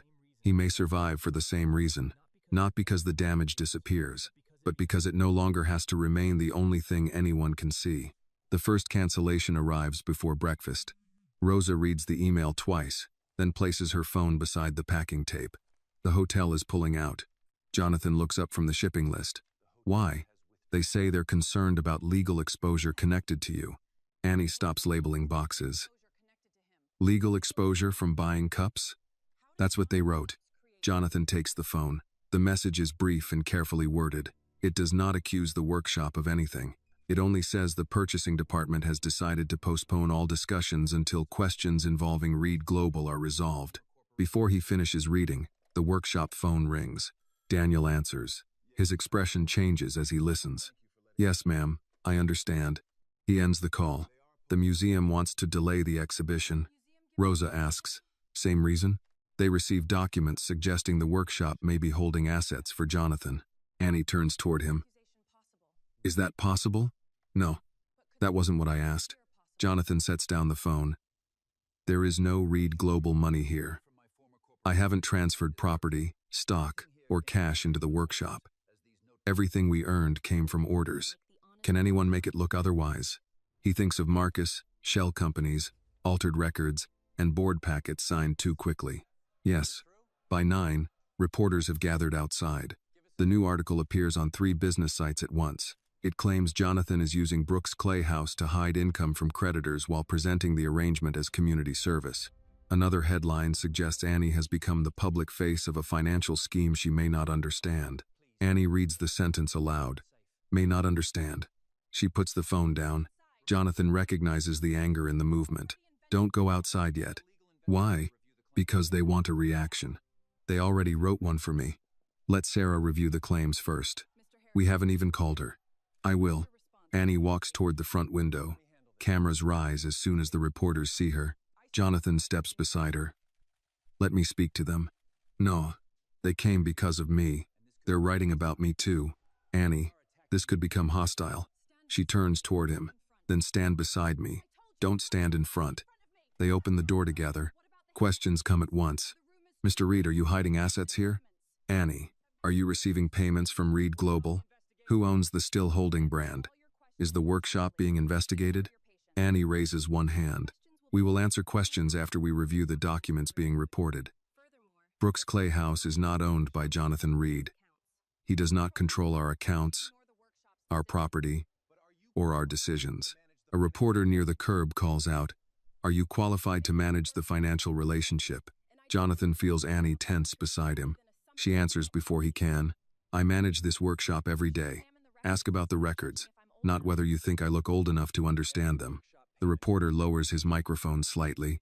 Jonathan adds, every payment connected to the workshop can be documented. I will make my personal financial records available to the proper authorities. Another voice asks, are you using this business to repair your reputation? Jonathan looks toward the workshop behind him. My reputation is not this community's responsibility. Annie closes the door before the questions begin again. Inside, Daniel places both hands on the work table. Now what? Jonathan calls Sarah Mitchell. She arrives within an hour carrying a laptop and a canvas bag filled with folders. She is in her late 40s, with short gray-brown hair and the manner of someone who has learned not to waste questions. I've been following Marcus Vale for 6 months, she says. Until today, I had patterns but no internal documents. Jonathan points toward the articles. Where did these come from? Anonymous files sent to several newsrooms. Some are real, some are altered. She opens one on her screen. This transfer is from Reed Global to a logistics subsidiary. The account number is genuine, but the recipient name was changed to Brooks Clayhouse. Annie leans closer. Can you prove it was changed? With the original bank record. Jonathan says, I may have copies in my old legal archive. Do you still have access? No. Marcus removed it. Sarah turns to him. Then we need another route. A crash sounds in the office. Everyone turns. Malik stands beside the filing cabinet. A box of receipts lies open at his feet. Annie walks toward him. What happened? I was looking for tape. The tape is near the shipping table. Malik avoids her eyes. Jonathan notices a flash drive near his shoe. Pick that up, he says. Malik freezes. Daniel moves closer. What is it? Malik reaches down, but Annie gets there first. She holds the drive between 2 fingers. Why was this in your pocket? It wasn't. We just saw it fall. Malik's face loses color. Rosa closes the office door. Annie keeps her voice level. Tell us now. Malik looks toward the floor. A man called me last week. What man? Jonathan asks. He said he worked for a consulting firm. He knew my mother was sick. He knew what the hospital wanted before they continued treatment. Daniel's anger rises. And you sold him our records? I gave him schedules, order totals, copies of invoices. Annie's hand tightens around the flash drive. Why? He paid me $5,000. Rosa sits down slowly. Malik continues before anyone can interrupt. He promised more after the workshop closed. He said the new distribution center would hire me. Annie's voice drops. You helped them close us. I thought they were buying the building anyway. You thought that made it acceptable? No. Then what did you think? Malik looks at her for the first time. I thought my mother might get another month. The room becomes still. Annie turns away, struggling to control her anger. Jonathan asks, did they email you? Malik notes. From what address? I saved everything. He points toward the flash drive. Sarah takes it from Annie and inserts it into her laptop. The files include payment instructions, requests for production schedules, and messages from a consulting company Jonathan recognizes as one of Marcus's contractors. One email contains a line that changes the room. Once the account is accelerated, the property can be secured within 72 hours. Sarah reads it again. The bank is planning to call the debt. The workshop phone rings. No one moves at first. Jonathan answers. A representative from the lender informs him that the full balance connected to the property is due immediately because of alleged financial misrepresentation. Unless payment is received, enforcement begins in 3 days. Jonathan ends the call and writes the deadline on the chalkboard. 72 hours. Annie stands in front of Malik. You're done here. Malik nods and reaches for his coat. Jonathan speaks before he reaches the door. Wait. Annie turns sharply. No. He caused this. I know. Then why stop him? Jonathan looks at Malik. Because Marcus found the weakest point and pressed until it broke. That doesn't excuse him. No. But desperation explains where the pressure came from. Annie's eyes fill with anger. Grandpa trusted him. Then he answers for that. But we need every message, every payment, and every name he heard. Malik takes out his phone. I'll give you all of it. Sarah begins copying the files. Jonathan looks at Annie. We deal with what he did after we stop what Marcus is doing. She says nothing, but she does not force Malik out. Near sunset, Three official vehicles stop outside Brooks Clay House. A deputy enters with two representatives from the lender. He hands Annie an enforcement notice. The building is to be secured pending review of the debt. Daniel reads the paper. You can't close a working shop without a hearing. The lender's representative replies, your attorney may challenge the action. When? Annie asks. After filing.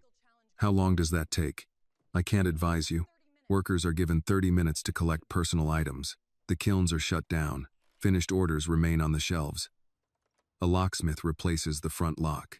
Jonathan stands on the sidewalk as Annie watches from inside the glass door. For a moment, neither speaks. He places one hand against the glass. Annie places hers on the other side. Then the new lock closes between them. The still holding bowls remain inside, their repaired cracks lined in gold, while the people who made them are ordered away from the building they have spent years keeping alive. By sunrise, the sidewalk outside Brooks Clay House is covered with folding tables, extension cords, coffee urns, and boxes of clay. Annie stands near the locked entrance with a clipboard tucked beneath her arm. The new padlock hangs from the door behind her, bright against the old wood. She looks at it once, then turns toward the people gathering along the curb. We start at 8, she says. No one blocks the bus stop. Keep the walkway clear. Finished pieces go on the tables beside the church wall. Daniel arrives carrying a small kick wheel with the help of Pastor Lewis. Rosa brings 2 plastic tubs filled with tools. Mrs. Green appears with a stack of blankets and a large container of coffee. I brought cream and sugar, she says. People make poor decisions when they're cold. Jonathan carries a folding table from the church basement. He spent most of the night with Sarah and a legal aid attorney, reviewing Malik's messages and preparing an emergency filing. The court has not yet responded. He places the table near the curb. Annie points farther down the sidewalk. Not there. We need room for the clay. Jonathan moves it without argument. Sarah arrives with a camera operator and a small microphone clipped to her coat. She approaches Annie first. Are you comfortable being recorded? Yes. Do you want questions? Not yet. Show the work. At 8, Annie sits at the kick wheel and presses her foot against the lower stone. The wheel begins to turn. She centers a block of clay, while Daniel arranges tools beside her. A few residents stop on their way to work. Others come from the church carrying chairs and food. The people who once attended the pottery sessions bring their own supplies. Several former customers place Brooks Clay House bowls on the tables as a public display of support. Jonathan stands beside Sarah. This won't stop the foreclosure, he says. No, she replies. But it changes what happens in silence. Annie shapes the first bowl. When she finishes, she writes Rosa Martinez on a card and places it beside the wet clay. Rosa looks at her. Why my name? Because your family loses income if the shop stays closed. The next bowl carries Daniel Price, then Malik's mother, then the names of the other families who rely on the workshop. Annie speaks while her hands move. They locked the building because they thought the building was the work. It isn't. She looks toward the camera. They can lock a door. They can't lock the hands that built what's inside. Sarah's live broadcast begins spreading through local community pages. By mid-morning, the crowd reaches the next storefront. A woman from a neighborhood clinic brings brochures about counseling and grief support. 2 veterans who once attended free pottery sessions help keep the work area clear. Restaurant workers from Harbor Table arrive carrying soup and sandwiches. Thomas Keller finds Jonathan near the coffee table. I saw the broadcast, Thomas says. Jonathan offers his hand. You didn't have to come. I know. Thomas looks at the locked workshop. You told me someone was trying to make the place unstable. You left out the part where they planned to take it. We didn't have proof then. Do you now? Enough to make Marcus nervous. Maybe not enough to stop him. Thomas turns toward the tables. What can I do? Tell people the workshop completed your order honestly and on time.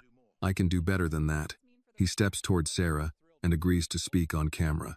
By noon, messages begin arriving from customers asking how to purchase the bowls being made outside. Annie refuses to sell wet pieces or promise firing dates they cannot guarantee. Jonathan suggests taking deposits. No, she says. Not until we know when we can get back inside.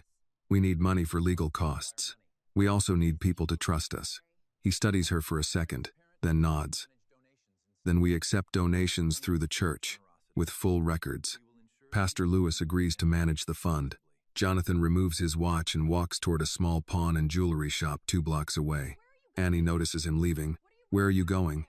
"I'll be back." "With what?" He looks at the watch in his hand. "Less baggage." The owner recognizes the brand and offers less than half its resale value. Jonathan accepts. He also sells the gold cufflinks he finds in his coat pocket. When he returns, he gives the receipt and cash to Pastor Lewis. Annie sees the empty place on his wrist. "You didn't have to do that." "Yes, I did." "No, you chose to." Jonathan looks toward the locked door. "I'm beginning to understand the difference." Annie says nothing, but she writes the amount into the church ledger herself. At 1:30, Sarah receives a call from the court clerk. The emergency hearing has been scheduled for the following morning. The lock will remain in place until then. Jonathan asks, "Can we stop the sale?" "We may delay enforcement," Sarah says. "Stopping the entire action will require stronger evidence." Malik's emails? They show interference, but Marcus can claim the consultant acted alone. Jonathan looks toward the Bentley parked beside the church. Inside the trunk is a box of personal records he took from the penthouse before the bank's inventory agents arrived. There may be more. Sarah follows him to the car. Jonathan opens the trunk and removes the box. It contains old board packets, tax documents, and printed emails from Reed Global. He saved them without knowing why. Sarah sorts through the papers on the hood of the car. Halfway through the box, she stops. "This transfer authorization has your signature." Jonathan reads the page. The document approves moving funds from Reed Global into a logistics investment account. The account later connects to one of the companies buying land around the workshop. "I signed hundreds of these," he says. "That won't help you." "I know." Sarah places the document beside Malik's emails. "Marcus may have moved the money after you approved the account, but your signature gives him cover." Jonathan feels the old instinct to defend himself. He could say the packet was too long. The legal team approved it. Marcus described it as routine. Every explanation sounds smaller than the harm. "What happens if I turn this over?" "You may expose yourself to civil claims, possibly more, depending on what investigators find." "And if I don't?" "Marcus keeps saying you knew everything." Jonathan looks across the street at Annie. She is teaching Mrs. Green how to center clay on the wheel. Daniel sits nearby, correcting the position of her elbows. Rosa pours coffee for people waiting in the cold. Jonathan once believes leadership means standing above uncertainty and hiding doubt from everyone below. Now the truth is clear. He helped build the system Marcus uses against them. Even if he never intended this result, he takes out his phone and calls his attorney. "I'm releasing my records to Sarah Mitchell and the federal investigators." His attorney answers immediately. "Do not do that. My signature is connected to the land purchases. That is exactly why you should remain silent until we build a defense." Jonathan watches Annie lift a finished bowl from the wheel. "I spent too many years building defenses. This could destroy what remains of your name." Jonathan thinks of the letter burning inside the kiln. "What remains of my name isn't worth protecting if silence is the price." He ends the call. Sarah studies him. "Once this becomes public, you can't take it back. I know. You may not be treated as the victim. I'm not asking to be." He gives her the box. Near the sidewalk, a black SUV turns onto the block and slows beside the crowd. Jonathan recognizes it before it stops. Marcus steps out with 2 attorneys and 4 private security officers. Conversations begin to fade. Annie wipes her hands and rises from the wheel. Marcus looks at the tables, the cameras, and the names placed beside each unfinished bowl. Then he directs his attention toward Annie. "I believe it's time you and I discuss your future." Annie takes off her apron and folds it over the back of the chair. "My future isn't for sale." Marcus offers a thin smile. "Everything is for sale when the price is honest." Jonathan moves beside Annie, but she lifts one hand. He stops. This is her workshop, her decision, and her voice. For once, he understands that standing with someone does not require standing in front of them. Marcus stops several feet from Annie and studies the tables arranged along the sidewalk. His attorneys remain near the SUV while the security officers spread out behind them. The crowd does not move. Annie folds her arms.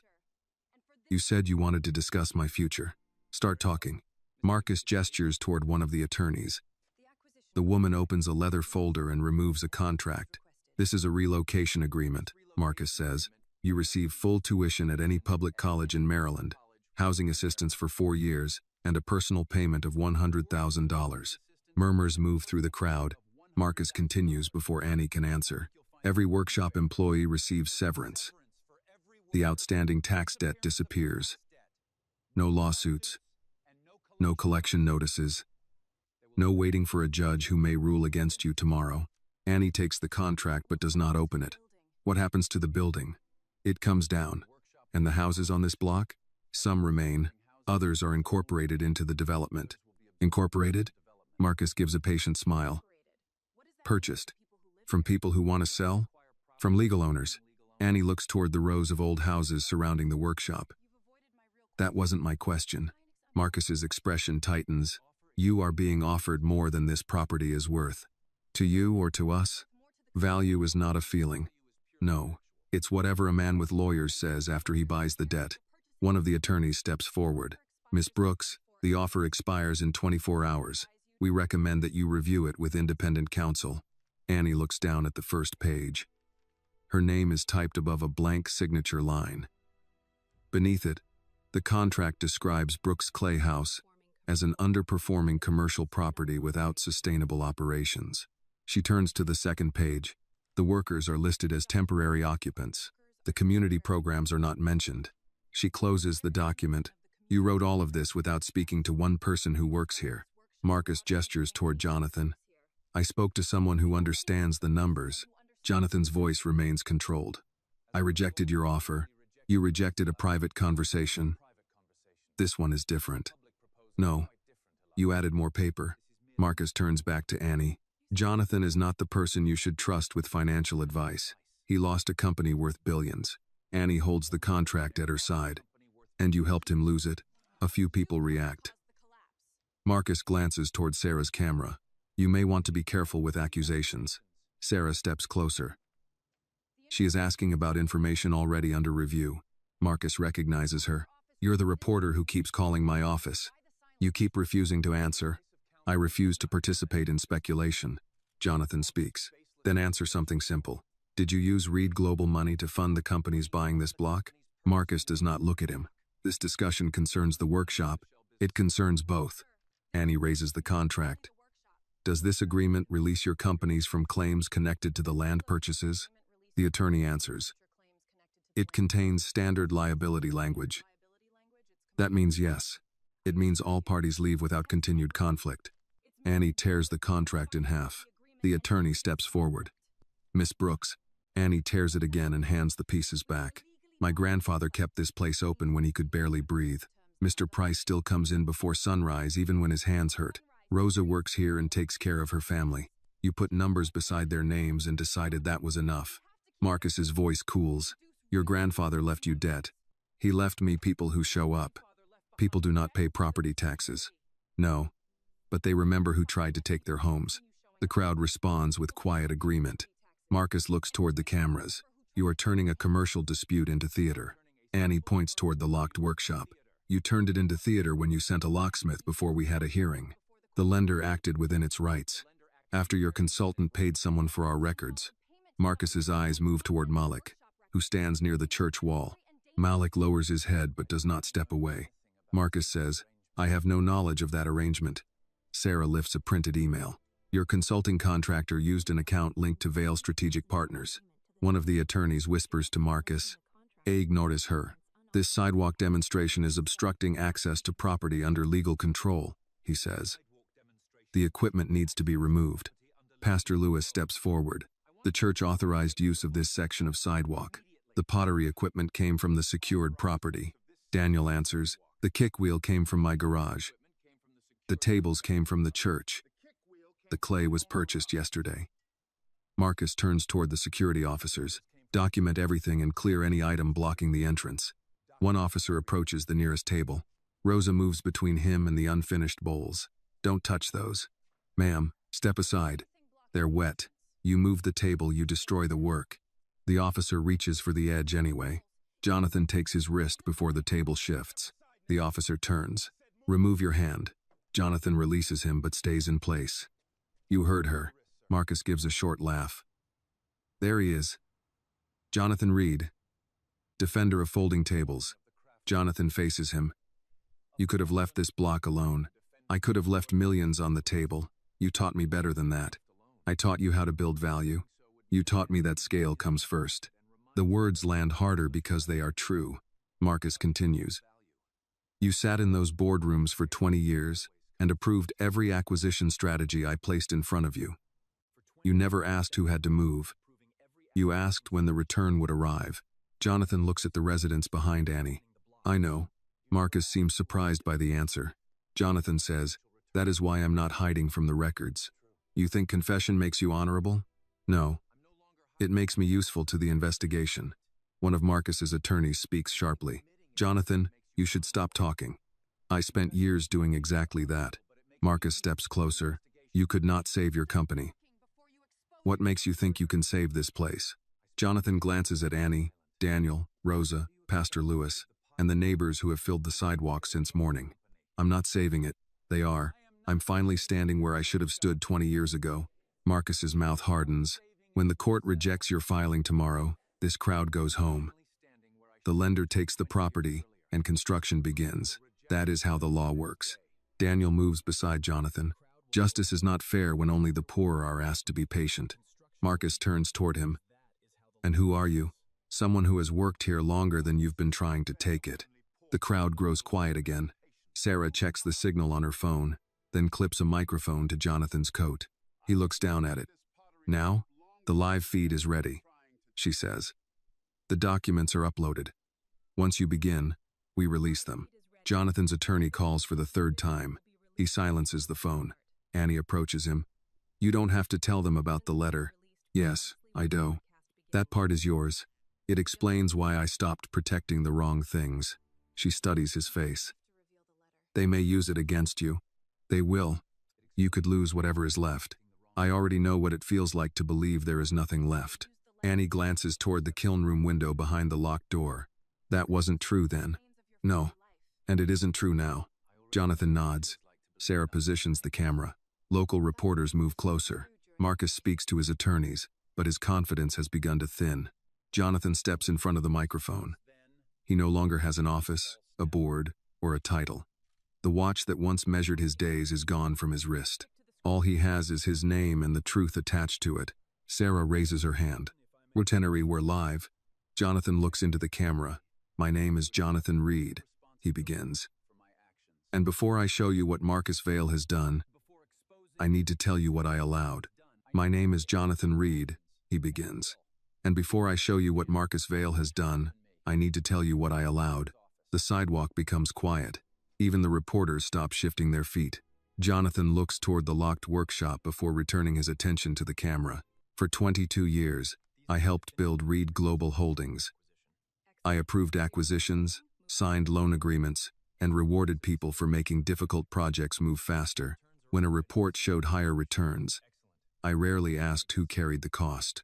When neighborhoods appeared on planning maps, I saw parcels, tax estimates, and delivery routes. I did not see the people living there. Marcus steps toward one of his attorneys. End the broadcast. Sarah keeps the camera on Jonathan. The attorney speaks under her breath. Not here. Anything you do will make it worse. Jonathan continues. Marcus Vale did not invent that system alone. I helped create it. My name was on the company. My signature appears on documents connected to the businesses purchasing this block. A reporter calls out, Are you admitting criminal responsibility?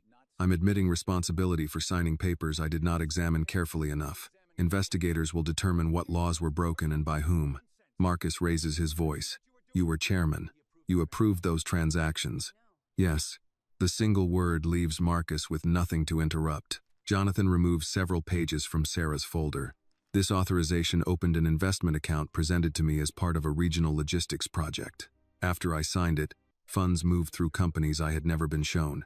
Those companies later purchased property around Brooks Clay House. Sarah directs the camera toward copies of the records displayed on a folding table. Jonathan names the companies one by one. Harbor Ridge Storage, Monument East Partners, Calvert Renewal Group. He holds up another document. Each company used the same legal representatives. Each received money connected to Reed Global. Several properties were purchased below their projected redevelopment value. Most of the affected residents are Black or Latino. Marcus speaks toward the cameras. These are standard business entities. Nothing shown here proves misconduct.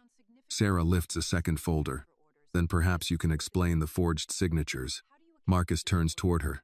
She displays two versions of the same transfer order. One carries Jonathan's verified signature. The other, approved several weeks later, uses a copied version placed beneath new instructions. Jonathan says, "I signed the original authorization. I did not sign the amendment that transferred the money." Marcus looks at his attorneys. "We're leaving."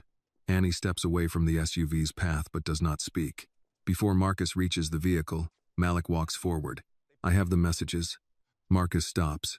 Malik holds his phone toward Sarah. "Your contractor paid me for invoices, schedules, and account records. He said the bank would accelerate the debt after I gave him what he needed." "I don't know you," Marcus says. "You knew my mother's hospital balance." The crowd reacts, but Annie lifts one hand, asking them to remain calm. Malik's voice shakes. "You knew the exact amount."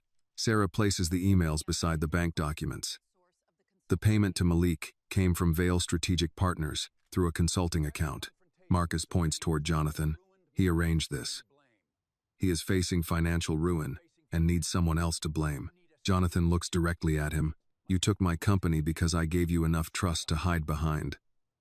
That is my failure. But you did not stop with me." He gestures toward the workshop, the residents, and the unfinished bowls. "You used the same methods here because you believed these people could not afford to challenge you." Marcus's expression hardens. "Business is not a charity." "No," Jonathan says, "but fraud is not business." Sarah's phone vibrates. She reads the message and speaks quietly to Jonathan.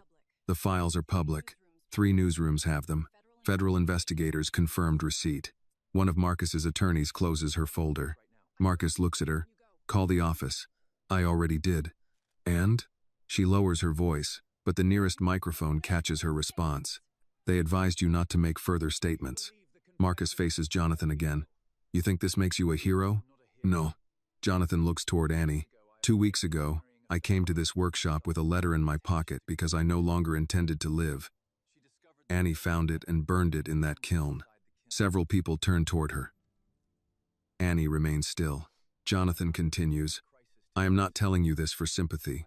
I'm telling you because I had spent years believing a man's value ended when his power did. I was wrong." He takes a slow breath. "I did not come here to rescue this community. I came here because I had forgotten how to live. They rescued me." Annie lowers her eyes for a moment. Jonathan raises the signed authorization. "My name is on the company. My signature is on the system.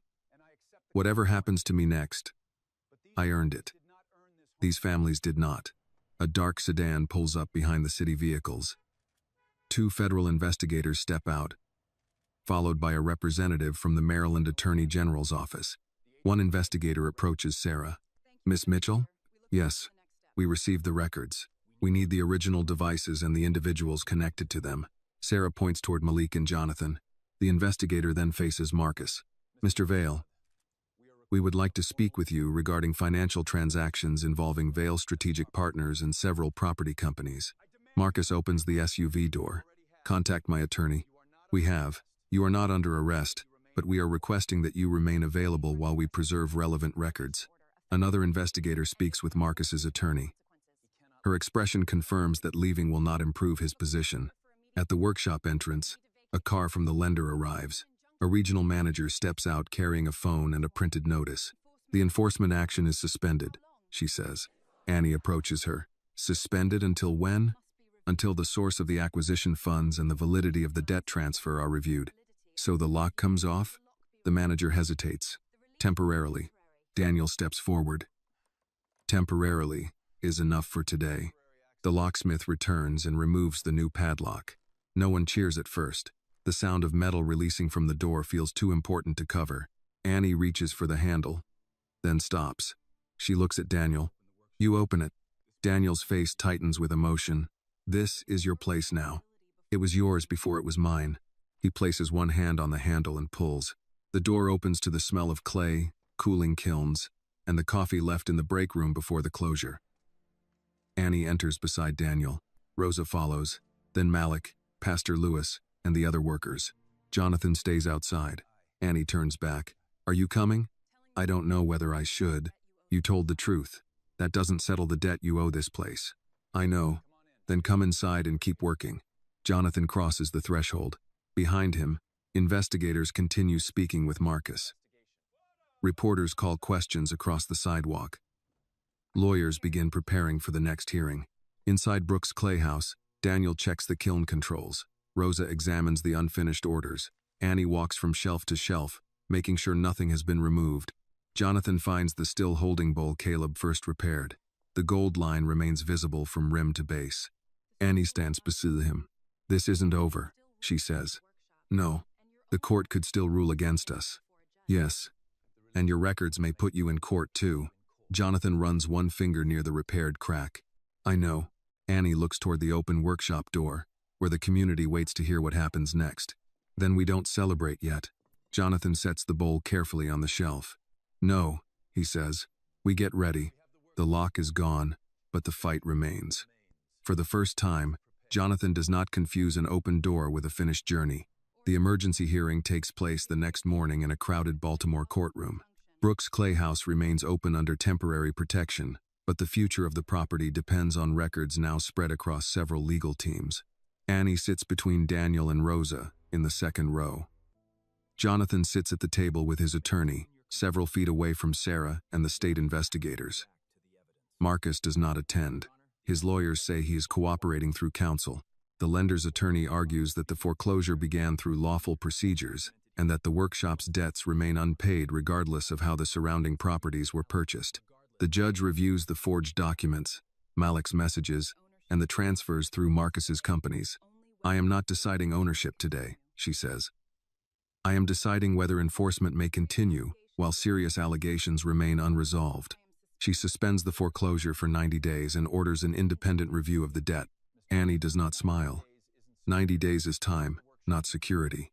Outside the courthouse, reporters gather near the steps. Jonathan lets Annie speak first. "We are grateful for the pause," she says, "but a community should not need a financial scandal to be heard." Brooks' clay house has kept its records, paid people when it could, and asked for the same chance any business deserves. A reporter asks whether she considers Jonathan a hero. Annie looks toward him.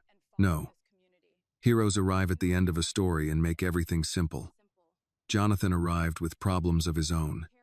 He stayed, worked, and told the truth when it cost him something." Jonathan accepts the answer.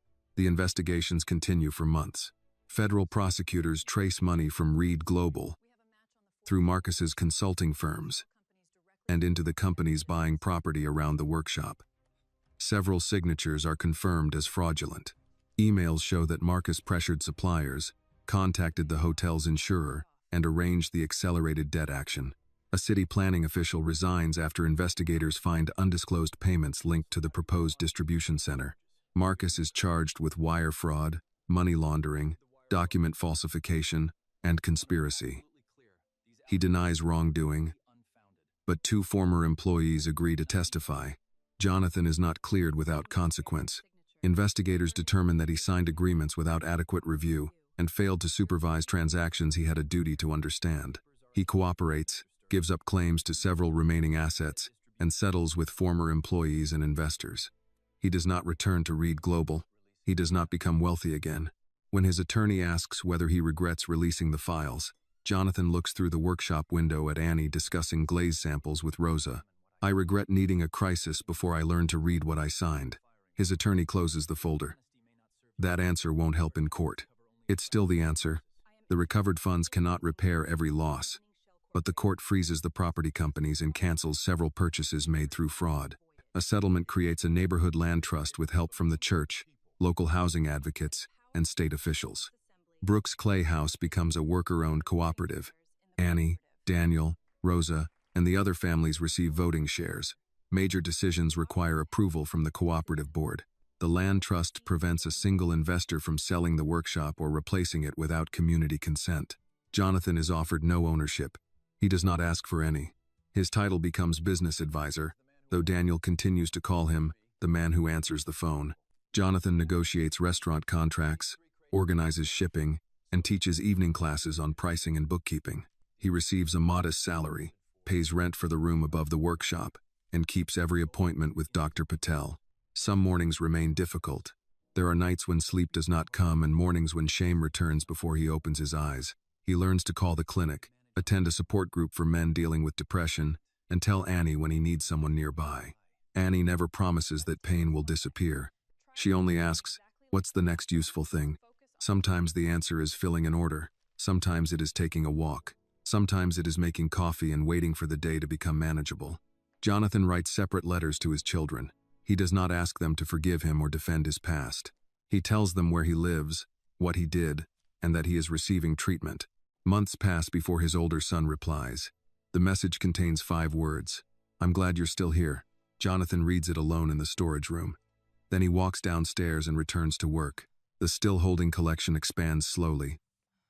The workshop refuses offers that demand mass production or remove the names of the makers. Harbor Table places regular orders. The Baltimore Museum adds several pieces to a permanent local craft exhibit. A veterans program funds monthly sessions at the workshop. Annie begins taking courses in product design and community business management at a Maryland college. She attends classes 3 days a week and returns to the workshop before evening firing. Jonathan helps her prepare financial presentations, but she rejects his first draft. "You put revenue before people again. Investors expect revenue first. We're not asking them to own us." He deletes the opening slide. "What comes first?" Annie writes one sentence at the top of the page. "A business should strengthen the people who keep it alive." Jonathan reads it. Elijah would like that. He would ask why the font is so small. 2 years after the lock is removed, Brooks Clay House opens its renovated wing. The roof no longer leaks. The larger kiln has been replaced, though Daniel insists on keeping the old temperature gauges mounted on the wall. The new space includes work tables, a small gallery, and a room for counseling groups and community classes. No donor's name appears above the door. A ceramic wall inside displays the names of every family and worker who helped keep the workshop open. Elijah Brooks's name stands at the center. The blue cup he gave Jonathan sits in a glass case nearby. Beneath it is a line copied from his notebook. "A good vessel is not measured by how expensive it looks. It is measured by what it can carry without breaking." After the opening ceremony, Annie finds Jonathan near the old kiln. She hands him a small box. Inside is a cup with an uneven rim and a line of red glaze circling the body like fire. The base carries the Brooks tree stamp and Annie's initials. Beneath them are 2 words. "Still here." Jonathan turns the cup in his hands. "You burned the last words I thought I would ever write." "Good," Annie says. "They were a terrible ending." He laughs, and this time she laughs with him. Across the workshop, Daniel demonstrates the old kick wheel to a group of new apprentices. Rosa seals boxes for an order going to Chicago. Malik, after repaying part of the money he accepted and earning his way back slowly, unloads clay beneath Daniel's supervision. The people who once faced losing their work now help decide its future. Jonathan once measured success by buildings, contracts, and the number of people who answered when he called. Now he measures it in quieter ways. Wages paid on Friday, a kiln repaired before winter, a worker's name pressed into the bottom of a bowl, and the courage to ask for help before silence becomes dangerous. He lifts the "Still Here" cup. It is not perfect, neither is he, but it can carry something good. Jonathan Reed had once owned towers, companies, and a name worth billions. But the first thing he ever truly helped build was a life he no longer wanted to abandon, and it began in a poor pottery shop, beside a brave young woman who refused to let him disappear. This story reminds us that a person's worth is not measured by wealth, power, or past success.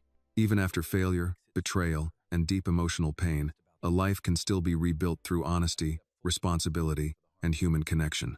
True redemption does not come from money or public praise, but from admitting our mistakes, accepting help, and using our experience to protect others. Sometimes, the person who saves us is not the strongest or richest, but the one brave enough to remind us that our story is not finished. This video is a work of fiction created with the assistance of artificial intelligence. All characters, events, and situations are not real and do not represent any actual people or true stories. The content is intended for storytelling and emotional illustration only.